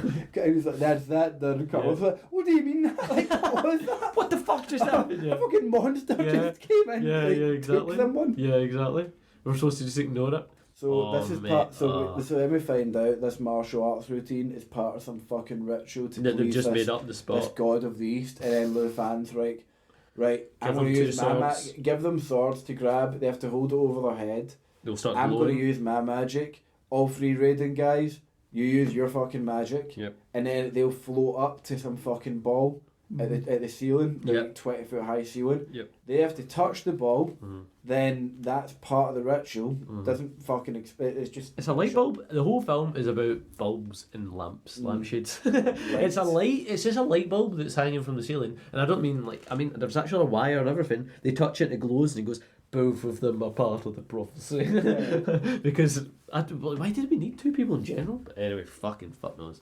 So he goes, I'm going to marry them both, and then they're like, yeah. And then they're under some kind of trance, like these women. Oh that's their eyeballs really explained either. So yeah, that's why they're like just being so compliant. Oh yeah, I forgot. I should have said that. Mad Eggman cuts about hundreds of marbles that do shit. Everything's like some magic. So it cuts next. The 2 women are in like not ancient, they're in fucking like ceremonial Chinese garments and makeup. Yep. And then for some reason Samantha kind of snaps out of it. Because they're on their own at this bit. Yeah, and then like the other girl, other green-eyed girl, is just totally not fucking having it. She's just staying under. Because she's not allowed any lines because they have to pay her money and she can't speak English. Yeah. Could have hired anyone, but they decide to hire one that technically isn't Asian. So Raiden's like fucking. A raiding guy just comes and then kind of starts prepping them for something, and then like all of a sudden their eyes snap open, but like they have blank eyes. And Eggman and the crew, the saving crew, are like fucking been going through these caves, and then suddenly now they're going through a pipe. And it's like, what the fuck is going on? They go down, and then they have to slide down this thing. And he's like, I know why I slide down this, but 12 of them have already went down. Yeah, I'd rather be alone with the monster that comes out the walls. Exactly, and there's lights as well. Why is there lights? Yeah, and this ancient cavern of the underworld. Yeah, exactly. So he slides down, lands in a big fish thing, and then a guy's like just rips the fucking head off a fish, starts eating it, goes, do you want something? He goes, later. He bites off the fish's head, and then he's just and he's like, I'll have some later. And, and then Egg's like, yeah, mate, we're actually getting really close. Yeah. And then we're in his domain. That's what they just say. See, because all the sets are so different, they just have to use words like domain, and we're in his territory. They have to use some mystical bullshit because to like, get around. Because we're in like a fishmongers now. We're in a fishmongers now. Like, what the fuck is going on? Like, no, this is his domain. Yeah. His realm is here. He uses this for something, and we're not going to explain it right now. Oh, it's so ancient and mystical. Yeah, exactly. So they leave that, and they're somehow in the Lufan's fucking base. And then like again base exactly base and some guys are like in fucking ceremonial armour, and then they're walking through. They look cool, and we never seen them again. Yeah, and then he's just so what's going on? Kurt's like, what the fuck's happening here? Yeah. And he's like, no, the ceremony, the wedding's began. He's like, what? Like, what do you mean? And then and then they just kind of walk away. And then Kurt's like, right, what's in your mad flask? It's like some mad. Like, he brings a butternut squash. So that's what it is. What are they called? Is it called? Butternut squash. Is that what it's called? The vegetable. It's just a hollowed out one of them. It's been made into a flask. And then he's like, and he goes, what's in it? He goes, magic potion. Yeah, thought so. Is that child? What's in the flask? Magic potion. He goes, are we going to use it? Yeah. And then he's just going to drink it. He goes, like, yeah, we're drinking. He goes, does it give us superpowers? Yeah, thought so. And he's just going to continue through. It's such weird interactions. And everyone's just watching them talk to each other. Yeah. It's like, yep, what are we going to do? Drink it? Yeah. What are we going to do? We get through there? Kick ass? Yeah. Thought so. And then we get to like the escalator of doom. There's an escalator that reaches down from this like monkey skull, giant monkey skull. It's fucking covered in LED lights. It's like a kind of like restaurant and nightclub looking thing. Yeah. But see that skull, that is like ripped straight from the fucking Ocarina of Time. Is it? See, like Ganon's castle. Oh fuck, I don't know, mate. You don't mind? I've never played Zelda, really. So white. I know. So they come down the escalator of doom, and then it cuts back to the crew that are coming to save them, and there's some sort of weird fucking bossack that's floating with hundreds of eyes.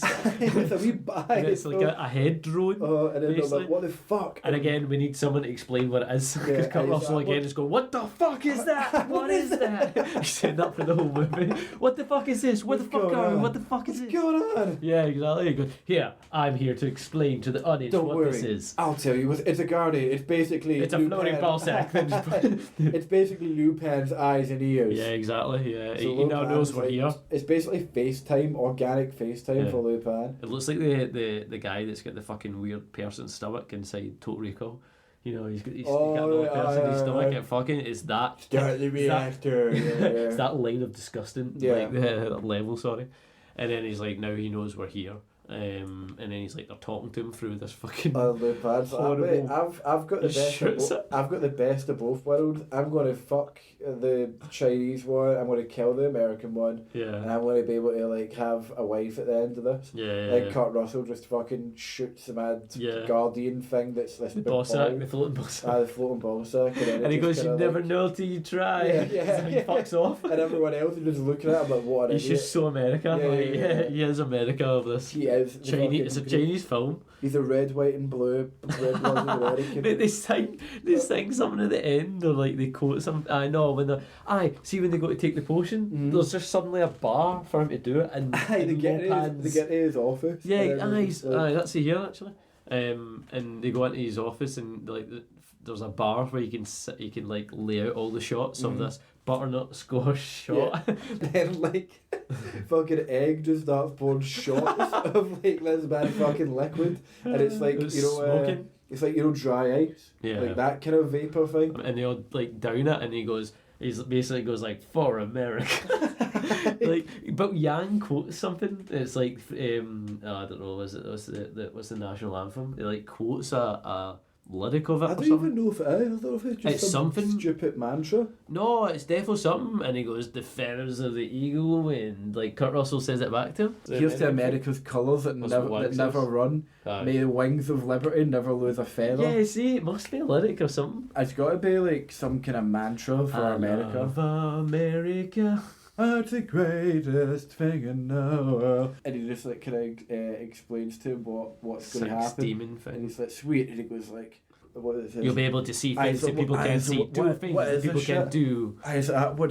What can I see? Real things? And he's like, doesn't see anything, not changes. And he's like, what more can a guy ask for? It's such 6 demon bag. And he's like, sensational. What's in it, egg? See, it's like a game. It's a game. All that kind of thing. But it's pure brilliant because it feels like, see if everybody's having a pure good night out, or like they're starting a good night. Yeah. They're all going down the elevator. Mate, I'm having a pretty fucking good time. I'm half cut. He's like, mate, I feel pretty good. Like, my favourite bit is they find a hidden elevator, and Wang goes, hey, this is hollow. And fucking Kurt Russell walks up and goes, fuck it. And he just gets a knife out and just fucking cutting through That's canvas. His attitude to the whole film. The whole film, he's basically just says, fuck it. And just like, let's just fucking try something. Doesn't know what's going to happen. So they get in the elevator, and that's when he's just like, they're all pure happy. Like, they're all pure smiling. Like, you're like, mate, I feel great. It is like, I feel like we're going to win. They've all just been given muscle relaxer. Everyone's just pure nodding along to each other. I was expecting like Egg to eventually go, by the way, that was just alcohol he gave you. Yeah, like, that was just a shot of vodka. Tequila. There was nothing magic about it. They never go back to it. They never go back to it, and they never go behind like their eyes to see like what they saw. What do you see? What are the actual effects of this thing? So much money spent in the sets of these films. They end up coming out of Buddha's stomach, like a statue of a Buddha, and there's just a big ceremony, and you see Lupin with a big needle. Right? How's he holding the needle? How's he holding the needle if he literally passes through everything? So anyway, part of the fucking ceremony is that he has to fucking like stab his wife with the needle of love, and I was like, is this some shit symbolism for like sex? And then like. Then it gets even funnier because when he's trying to stab her, he pure keeps fucking up, and she's like, "Oh no!" And then he's like, "No, come on, please, just hold still." And it's just kind of like a guy actually stabbed him having sex. Yeah. Because he's an old man that's definitely not a virgin. I know what I'm doing. It goes in the wrist, doesn't it? I've seen tutorials. The vagina is just below the wrist. So he stabs her. He actually stabs her, by the way. There's like a trivia of it where he, like, she flinches and he actually like accidentally pushed it in too hard and she goes, you fucking cunt. So for some reason, when he's stabbing her, that like gives him it's making him human or mortal or whatever. But you don't see anything happen. He just like, I don't know. He just checks to see if there's any blood in his finger, but I don't know. I think it's like the blood can actually be on him. And he's like, oh fuck, like that. I thought he slit his finger and knife there. I'm not even sure. But anyway, Lupin doesn't know that the rescue crew are fucking there until the Bossack reveals it. So then the guy Wang just stabs the Bossack in the face, and then he's like, fucking. And then the two women snap out of their trance. Yeah, so they do. And then there's a big gang, and it's a big fight. There's a big end fight, and they're all fighting each other, but nobody's dying. It's brilliant this bit though, because all the guys that Kurt Russell's with are just pure like that. Pure doing badass things, prepping the guns now working again. What? Kurt Russell's guns working again, and he shoots up in the air and then knocks himself out. From this, the falling cement. Like some rocks follow him. So he's actually used in horrors and things. I wonder if this was the first thing to do it. What? Shoot like a guy shooting up and the bricks come down, knock him out. It's pure stupid. It might have been actually. I mean, it is. Maybe it's like a Laurel and Hardy or a fucking what do you call it? Charlie Chaplin did it. But this is when it starts getting like pure ridiculous. So all this fighting's going on. Everyone's like, they're outnumbered though. There's like 6 of them. Good point. There is. The fucking bad guy. I know. This movie's so boring. So then it comes back to Lupin and he's still trying to stab this old man. Like, you're next. He's pure fucking it up. What was it? One of the lightning raiding guys starts fighting Wang. But they seem Wang's more amazing. Wang's pure backflipping all over the place. Because he's fighting gods. Have a shot of vodka. Butternut squash. Is this the power of alcohol? But no, what annoys me here, like this is the bit where like the three kind of like fucking lampshade warriors end up like acting quite normal, as if like they pure like nerf them. Yeah, do you know what I mean? Like before they were like unstoppable. Remember they could like throw guys across them, and they could like jump. Now they're buildings, just normal and struggling. They can fly. They can fly with lightning. So can Wang apparently. And then was it the thumbs up symbol again? Like they keep doing the mad weird. Kurt Russell's just watching everyone do all the work for him. Kurt Russell just he's not doing anything. And then he's like the thunder guy, the big bulk guy, just disintegrates a gun with his gun, smashing his gun to pieces. Like and literally. Egg saves him and just throws like a fucking bomb at the guy. It's a marble again. Another marble bomb. Wang's having his own fight with one of the raiding guys. The other raiding guy just isn't there. No, he's not doing it. He's just kind of like offset. So like because he's still embarrassed in the butter scratchers. Yeah. I can do this. Yeah. So this bit was good. Yeah. One of the giant guards kind of tries to kill Kurt Russell, and Kurt Russell does a backwards roll. And a knife that's been in his foot and stabs the guy, and then but the guy's on top of him. The guy's on top of him, and he's just kind of stuck there. And the guy weighs a ton. And he actually goes fuck. It's so good. And he's just pure like, right, I guess I'm out for the count once again. That's quite good. He's like, fuck, this guy weighs a ton. You can't get him off him. Like I like that, but it's like just small things that are stupid, like that are really enjoyable about it. So then Lupin starts like drinking the woman's like a blood, vampire, and it's just like what? Yeah, and then Egg fucking starts shooting fireworks at him, and then Lupin's like peasant magic, and it's fucking Wang Chinese peasant magic. Wang and Raiden are like flying through the air, fighting swords like literally in the air over the battle of everybody. Yeah, and it's just such. It takes a piss at a Crouching Tiger and Dragons. And Kurt Russell's still stuck with that guy on him. Yeah, all the while. Like so, then fucking Liu Kang. Liu Kang. The golden fingernails of demon justice. He uses like fingernails to manifest. Well, it's to manifest his warrior version. Yeah. And then Egg is doing the same thing. And then it's just kind of like, well, wait, why couldn't it just so cool. Yeah. Like what? But they're both too I liked old. it, man. It's like two warriors fighting in a battle. It's really slow though. That's something. Yeah, I think it's meant to be like this is the power of magic. And they're both equal. But it's a stalemate, and then like Liu Pan just like, oh, you could never beat me, Egg. Yeah. And then, like, what? It's like, what? I know. As if they've got history, as if he's 2,000 years old. Yeah. And Raiden decides to join the battle and tries to shoot the final Raiden guy, and then Egg's got like a metal fan that can reflect light. Oh god, I know. And he's like, what? Wait, what? And shoots it back at him. So everyone's back to their fighting. Everyone's just watching each other. Like, yada. like fucking Egg just keeps throwing marbles at people. They explode. Lupin escapes escaping with one of his henchmen, and another henchman kind of block. They think that he blocks the way, but he doesn't block the way. And they go somewhere else, and somehow again because the whole place is just like linked. It's just caves. And what was it? Wang just fucking like stabs the guy. But he rotates round and throws it above his head. It's such a. It's honestly like two kids. It's like kids fighting and goes, wait, what if I do this? Just hold still. And it's like I'll rotate and then throw it. It's just like it's not practical. Yeah. But Samantha's alive, and she goes to fucking Kurt Russell. I'm alive, but they've got the other green-eyed girl still. The original green-eyed girl. I'm alive, and he's like, "Oh, glad you're alive." They've got me out. Never mind that. They've got me out. And like he's like, "Oh, okay, we better go get her." Wang straight after her, and obviously Samantha has to fucking come with him. But then they go in a different bit. They go back through the fucking like over budget. And Egg's like, statue. "Stand back! I've got an arm marble." Egg just keeps throwing marbles, and it doesn't do He's just a crazy old man that's had a stroke. He's pure out his nut. He's just like, finally. People are taking. It's like, I've been making hundreds of exploded marbles for years. So he's like, his one eye's pure fucked. And like, in real life, what's actually happened is that those shots were like LSD in an alleyway, and they're just like homeless people that are all just fucking throwing marbles at each other. And then the big Buddha temple falls apart. That means nothing. For some reason, the fucking monkey comes out the elevator. Giant monkey thing starts straggling Kurt Russell, but Samantha's there to give him the cock shot because the monkey still has balls. Kicks him with the balls. Then Kurt Russell just pushes him. That's him over. He's done with. But all the other people are still there. Like like the battle's still going on. I know. Nothing ended. The monkey's not out for the count because he's had his balls fucking kicked. And then it happens again. Like Kurt Russell's like, where's this go? Where does this elevator go? Everyone has to take Sean's quit. No one can think for themselves. And she knows exactly where it goes. And don't worry about that. No, it's like what's that? Speed Racer. I don't care that you're crying. It don't matter about that right there's now. There's a lot of work to do. And we have to get it done. Right now. That's what Samantha's like in this film. Like, don't stop fucking about when you go do this. And he's like, what the fuck is going on? So they're in this elevator, fucking Kurt Russell and Samantha. They say they're like a snog. They're having like a wee moment, and then like she just goes, "Oh my god, is this really happening?" He just doesn't answer, just keeps getting off. He's like, fucking, I don't know, mate. I don't know what anything is happening.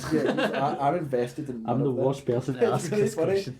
He comes out of the elevator afterwards, and he's just got this lipstick smeared all over his mouth. He's just like pure. I know. As if he's not noticed it. Do you notice the whole film as well? I'm pretty sure Kurt Russell's got mascara on the whole movie. Really? Like, it's so weird. Is he underneath his eyelid, the bottom eyelid? He's got mascara on it for some reason. I don't know why. It's fucking weird, mate. So they come at the escalator, and Lupin's on his own with the only he's got his henchman that's left, and then he's got like the girl, and then he's just like, sweet, it worked. Oh, fucking hell, this is awesome. And this is like the only lines that this guy gets. Basically, the big built guy is like, "Sir," the main henchman. And you realise why he fucking can't speak English. He's terrible. He's like, "Sir, you are human." I've seen him in a few things, but he's still the same role. Don't talk. Just be big. So they're like, Kurt Russell's like, "Not so fast, you piece of shit." And like fucking. Like, that's basically the whole movie. He's always just got lipstick in his mouth. He just looks a fucking mess. He's like, "I'm gonna fucking stab you." Yeah, be so overly confident. I've spent the last 15 minutes trapped under a guy. Yeah, but he actually says at this point, like, I've dealt with all your guys. He's done nothing. He's not done. He's like literally been saved by everybody. Oh god. He owes everybody everything. Yeah, people been dropping like flies trying to fight me. And he's like, I've not done anything. I've shot about 4 men so far. Yeah, and then he talks about himself in the third person again. Oh, now you know what Burton always says at a time like this? Get hard and don't get. He's like, who? Jack Burton? Me. Yeah. Have you been watching the movie? Like, do you even know who I am? Yeah, then Wang comes in and it's like, right, okay, Wang will sort this out. Wang's like, alright, cool, my pal that can actually fight is like, and then he refers to you deal with this, I'll get the girl. Oh, Jack always says, what the hell? It's like, what? Loads of people say that. Do you know what it's like? It's kind of like a wee bit like Indiana Jones, except he doesn't actually do anything useful. Like, you know, Indiana Jones like makes a joke, but he kind of knows like, I'm just a professor, I can't really fight, but I'll grab this pot and hit someone over the head. Blah blah. Exactly. Like he is basically Indiana Jones with. He's an idiot truck driver that has no practical skills and doesn't even try anything. Like, really, when you think about it, just watches everyone else do it. Pays attention to nothing. Exactly. So he decides. So Lupin's got the woman by the throat and holding her like hostage, and he goes, "My trusty this knife that I've been carrying about and used to like cut a canvas open. I'm going to fucking throw it at this cunt." Yeah, and so the guy just moves it away, and it bounces. It bounces off a gong. Lupin is like that, and Lupin's just looking at him, and then Kurt's like, "Oh, I'm such a fucking loser. I fucked it up." Still with lipsticks and beard all over his looking up to the sky like, "I'm such a fucking loser." Fuck man, it was like, I was meant to hit him. Yeah. And then like Lupin kind of the man was still looking at him. Again, every character has to see what every other character sees, and she's like does a rolling eye. She's like, this is the final moment that I'm supposed to see this, and she's like, "You're such a terrible shat." She's like, "For fuck's sake." So then Lupin decides to give up the hostage. Looks down at her knife. He's like, "Right, fuck my wife that I want to kind of like keep." Again, he has all this knife. He's mortal, so he still has his powers, I'm assuming. Yeah. But decides, "I'll go get the knife." Yeah, I'm going to pick up this fucking shit knife. Ah, God. And then he just like goes, "Good knife." Good night. but it's just pure. It's a pure shite basic knife. It's such a terrible. Is it good knife? Goodbye, Mr. Burton. And then like he catches it immediately. He immediately catches it and just throws it right back, right a headshot. That's it. And then the antagonist is done for. That's it. Yeah. Everything's like the whole building starts rumbling. I'm like, really? This is what happens in every movie I've done it, because like it's like no evidence for the police or anything. Everything has to crumble to dust. It never happens. It's gonna take us weeks to get down there. And by that time, I won't give a shit about it. And then like he goes back to what he said. His catchphrase, "It's all the reflexes." And then like the woman's looking at him pure odd, like, what the fuck? You're amazing. You're amazing, Jack. He's been useless the whole movie. Yeah, I'm pretty awesome. He's like, "Oh, Wang." Yeah. So Wang, Wang's the whole time has been fighting the actual person. And then the big henchman's just getting pure raging, really starts smashing things. It's through a doorway as well, so we're only seeing through the doorway of them just running back and forth. And then at this point, Samantha thinks, "Oh, look, you look a mess with that lipstick," rubs it off his fucking mouth. And then he's just like, he's got like a spear. His name's Thunder. Right, is his name Thunder, the big guy? Yeah. So then he like sees that fucking Lupin's been killed, and then he just kind of starts doing his mad inhale thing, and he starts inflating. What's perfect teeth, by the way, absolutely perfect teeth. But then we get like it's really good effects. We get Jonathan Carter's thing effects coming back, and it's just like, and then they're like, he just starts shit, his boots not burst gonna open. Stop, and then like gout. Everything starts swelling up, and it just looks hilarious. His eyes are popping out his head. It turns into like this big blob, and steam comes out of his nose. It comes out his ears. It's just not a person. He's just a prop now, and he just explodes into like, and his flesh goes everywhere. It's like, what was the fucking point in that? I was like, what did you achieve by just getting angry and blowing yourself up, and then the place caves in? Oh shit, Raiden's and then still the alive. final Raiden guy. Oh god. Mate, the final Raiden guy shows up, and then they're all like, again, just start shooting at the ceiling. And then Egg is like above them. Giving them plenty of time to escape. There's obviously an opening above them. Yeah. And Egg's just up there. They go through that opening. Yep. There's another one. They push each other again up. Directly above that. They push each other up through this opening. Raiden's not shooting at them. He's just like, I'm getting close. He just starts shooting. He shoots everywhere. I'm charging up. And then he just starts doing his like, he shoots the grate above him, so that as he's walking towards them, it falls down. It makes a cool shot of like it falling down while he's walking. That's a trailer. That's a trailer.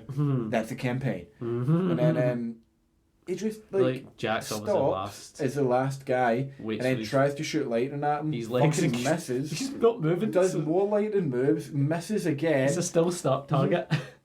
And then like they look up again, and then Egg's there. Yep. And he's just, hey, what's happening? He's like, how the fuck did you get up there? He's like, it wasn't easy. And then that's it. Don't worry about it. And then, like, again, it's like, anytime they need something, like, Egg has that thing. It's like, how did he get up? He's got a crossbow with a rope on it. A crossbow with some kind of gin wheel contraption that, like... God, he's always prepared. Yeah, he's meant to be a sorcerer. You think he could just fucking marble just leveled it up there? But Raiden decides, I'm going to follow him up. I'm going to follow him up since I have, like, strings on me all the time. Yeah, to float up through this whole...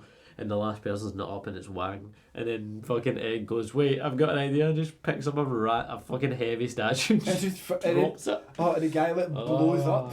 God, it's he goes on fire.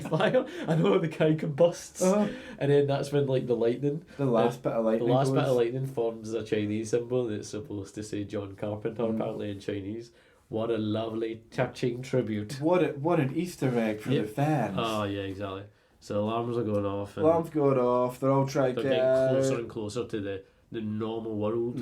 They're outside, and then they're like, "Oh, he finds his fucking truck." He finally finds his truck. Of course, he fucking does. Gets back in his truck. It's got the wee Playboy symbol at the front or whatever. He's such a player. And then they're all in the truck. Chased. Brilliant. Then all the security guards who are more well armed than all the henchmen. They've got pistols, they've got AKs, they've got shotguns. Eggs get more marbles. Exactly, but Eggs marble fucking like they can't hold a candle to a fucking old man that can't see properly with a marble. Yeah. He's like, I've not got a key, and he's like, where's your spare key? He's like, oh, usually I'm relieved that yeah. And then again, this is what I mean by like, it's like a theatre. She's like, what's that? And he goes, 6.9 on the Richter scale, baby. It's like, what? Because the engine's so loud. Like that's it. Like, what the fuck are you talking about? What's that? Is the engine turning on? Like, so then he breaks out the fucking warehouse in the truck, and suddenly we're in like a normal world. And he says, I'm going to start driving away. He's like, drive. And he's like, relax, I'm white. I know how to drive this thing. And then that's when the police and the fire fucking department turn up, and you're like, where have you been the whole movie? And there's these wee bits where they're all in the truck, and then she just goes, oh, stop, red light, and then like what? Like there's sorcerers, there's demons, the place is exploding. Like you don't know. Like let's wait for a red light. And then she's like looking, and then she looks at like Wang and his midwife, and they're just snogging. Kissing. She's like, oh, isn't that terrific? Nice? And then like Kurt's like, yeah, whatever. And then she goes, oh, by the way, the light's green now. You can go. And it's like the tones of the film are just all over the place. Yeah. Like it's like one bit's horror, one bit's a comedy, and then one bit is it's like a romantic fucking rom-com, like within settings of each other, and then they're suddenly all back that fucking restaurant celebrating in sweaters and like oh, so everyone's fine now, everyone's dead, the place collapsed. Sweet, huh? Yeah, I guess we can all return back to our normal lives.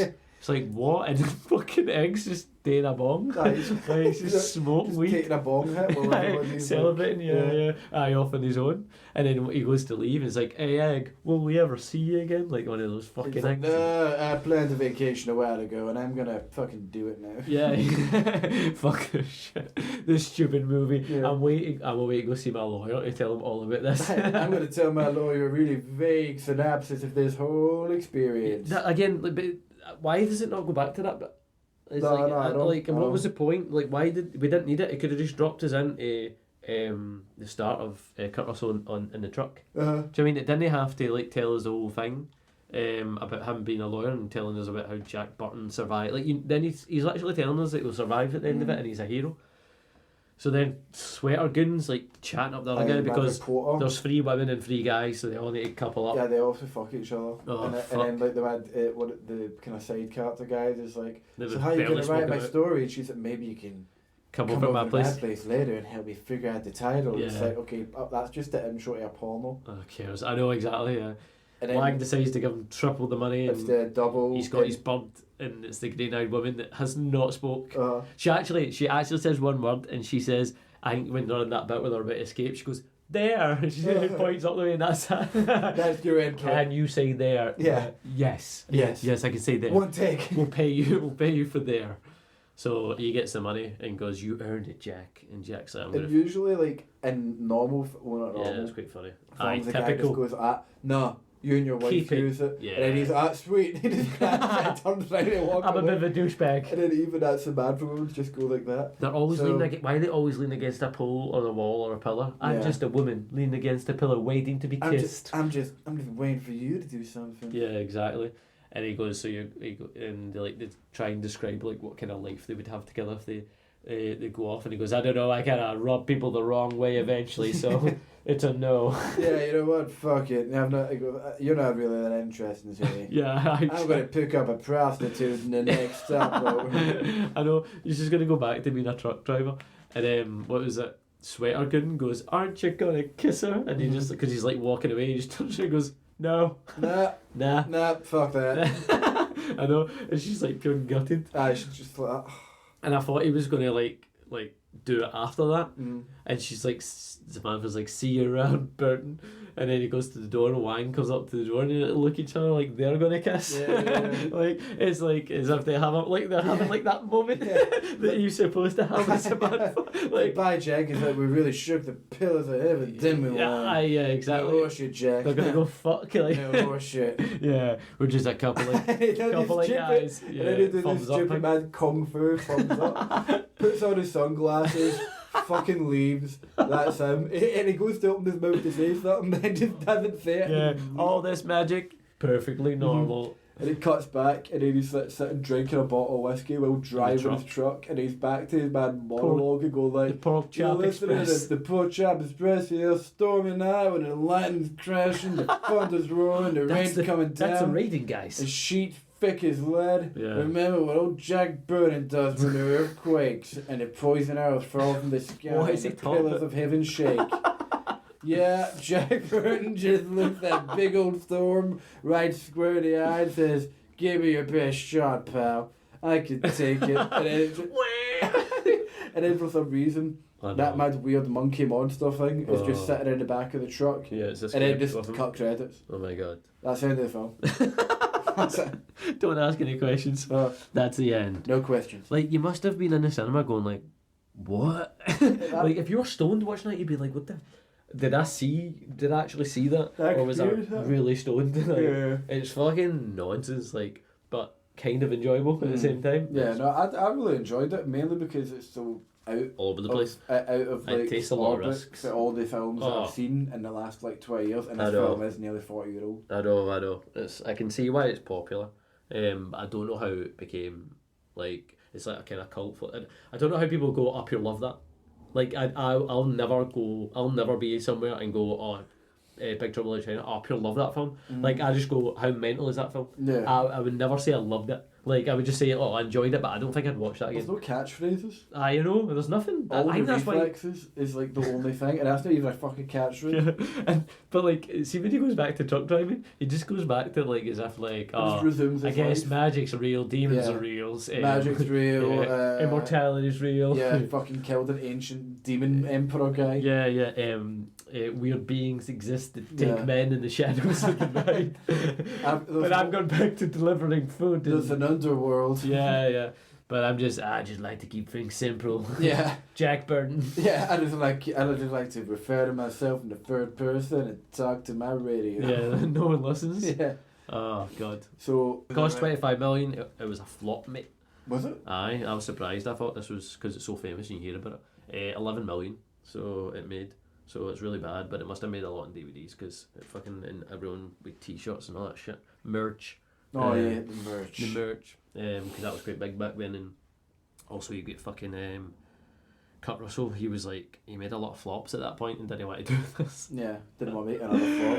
And technically it was a flop, but like I don't know how it's so well known and popular. Maybe because it's just such fucking bonkers, man. Like. It's absolutely mental. I thought that was quite weird. See, for a film that's 40 years old, I thought there'd be way more trivia. At the end of the day, though, like something that's 40 years old, there's going to be more secrets kept than a film that's made now. Yeah, it's good. Yeah, it's a very good point. Anyway, it's the guy who made The Thing. John Carpenter. Yeah, Escape to LA, Escape from New York, and another thing with Kurt Russell. So they're like best pals. So I quite liked it. Like apparently, like. I heard like Russell, it was like, I don't really want to make another flop, and John Carpenter was just like, I really just want to make a film. Like this film he thinks it's going to be. It's like as I feel like it was like as if you're a kid and you have an idea for something I want to make. I don't care if people like it or not. And I was like, kind of like this podcast. Don't care if people like it or not. It's just like, oh, this is fun and I want to do it with my pal. And he was in that kind of convinced me to go, fuck it, we'll just do it together. Well, let's see what the listener has to say. We'll cost a studio like £25 million for their personal project. Look, guys, I made The Thing. Come on, it's pretty fucking awesome. It was fun. We had a great time. It's like, yeah, but we lost for like £15 million. Like, don't worry about it. I was like, that's really bad because I got the rights to the merchandise. Yeah, exactly. Yeah.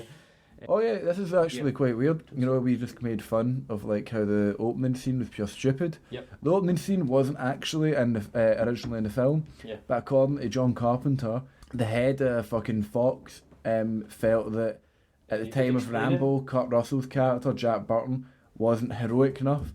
So this opening scene was to establish him as to build basically his character by saying it out loud. Like that's you can't like you. I believe. Personally, yeah, you are how you act and how you behave. But it speaks more about what you say. But it's actually quite funny because that Carpenter's go like that. Yeah, the head of the studio didn't fucking get what I was going for. I was trying to make him as just a pure stupid dick. Like because like you said, he's the psychic. He's not not supposed to be the main character of the film. Because I think Carpenter's intentions that you can flip flop. Yeah. The leads of like Burton and then Wang. Aye. Which, by the way, back from like back then, like in the 80s, like you've kind of made. He called it. He said that he wanted the main lead to be obviously a white male because it's a white American male. American. And then he wanted the sidekick to be a minority. And he kind of has made the minority like the main character of the film. Yeah, well, he was. And got the studios to pay for it, which they would never have done back then in the 80s. Unless it was fucking because it's 86. Like when did Jackie Chan become fucking like he's the only Asian fucking main star or lead actor next to Bruce Lee. Well, Bruce Lee. Good point, shit. But I like. That's very clever. He's fucked him over. He's made the story so confusing and so like convoluted that they've not even noticed. Aye. Divert and subvert. Imagine watching that in the premiere and you were like one of the Warner Bros. People that like fucking paid for it, and the director comes up like, "What do you think?" Like, and he's just like, yeah. It was like it was quite a lot of that time, wasn't it? So you've got like Labyrinth with David Bowie. Oh right, aye. It's kind of, and you've got Never Ending Story, and then you've kind of got Flash Gordon, and it's all that kind of weird fucking mental weird aesthetics. Effect stuff. Aye, but it's all that, and it's like what's the weirdest shit we can possibly do, and they don't really do that anymore. Everything's like. I don't know, everything's maybe way too thought out. Oh, because everything's got to be like marketability of a fucking film. Aye, it's like if they worry too much. People are afraid to flop because it's just bad press for a studio, bad press. Anyway, this is getting away from what we do in the podcast. No, because we're talking about the film. They're afraid to be creative. Yeah, well, having an original idea is, the risks, because there's so many fucking stakeholders as well. You can't. It's like you're subject to committee. Yeah, true. Right, well, we need to plug our shit. Do you want to do it? Do you want me to do it? We're on YouTube. We've got YouTube shorts. Some of the stuff we've got. If you want to view, there's going to be more YouTube shorts. This is for our. I'm trying to fucking say this is for our viewers that can see. For viewers, the non-blind. This is for our non-blind. If you want to head to YouTube, for our non-blind. So for our listeners who want to become viewers of our material, our content, you can get us on YouTube. Just look for WFIT. No, fuck. Wait, what? WFIWT. Aye. WFIWT. I've done this so many times. Whose fucking idea was this? Whose fucking idea was this? It'll be somewhere on YouTube. The search engines will do it. We're on TikTok. We're also on Instagram. Yes. We're on Facebook. That's fucking lame. No, we're not. I says that we're not on Facebook. Oh, right. It's fucking lame. What else? And we've got on Tinder, Grindr. Only Grindr. We're on Bumble, but you have to talk to us first. Please send pics. Please send pictures in your cutest coat. Yeah, you can email. You can actually email us as well. You can email us, but www. You can email us our URL. We do have an email. I'm trying to fucking say it. But you can email us. Shop. Right, stand by for email address. WFIWT at Proton. You're fucking this up so bad. I know. I've already forgot the the after bit because it's not .com. Just hold on, guys. We're getting up. Oh yeah. WFIWT at proton.me. And you can email us abuse. A collective sigh of relief. Your podcast fucking sucks. You fucking losers. Your podcast made me miss International Women's Day. What else? I want to talk about Frankfurt. So, to our Frankfurt listeners, for some reason, we've got a massive following. A stupendous. We don't even want to put a number on it. It's that big. Yeah, we're the best. Yeah, we're the best. Well, guys, Frankfurt. Guys, we're not about the greatest city in the whole of Germany. We're not about quantity here, as you can tell from the gaps in between us uploading an episode. But we're all about quality, and the quality of our fans is what matters. So, in Frankfurt. Thanks, Frankfurt. What I was going to say is we're going to be big like the Beatles were. We're going to take off. We're going to Germany, and potentially in June for the Euros. Oh, so if anyone is, that's why I'm giving the email. So if anyone's in Frankfurt that wants to get in touch, and you can kill us. Meet up for a we'll meet you in one of the German cannibalism. That's just a stereotype. We don't actually do that. Let's meet up for a Stein. Yeah, because where will we be? We might be in Stuttgart for the Scotland games, in probably one of the fucking the fan zones. So if anyone in Frankfurt wants to get in touch, the email. If you book your flight the email. And if you're listening to Spotify, you can actually get all our fucking YouTube and email stuff and the info of each episode. I can't wait to hear how you edit it. That was a far better way of putting it. I should have said that. I forgot. It's all our YouTube and stuff and shorts are all in the Spotify links. What were you gonna say?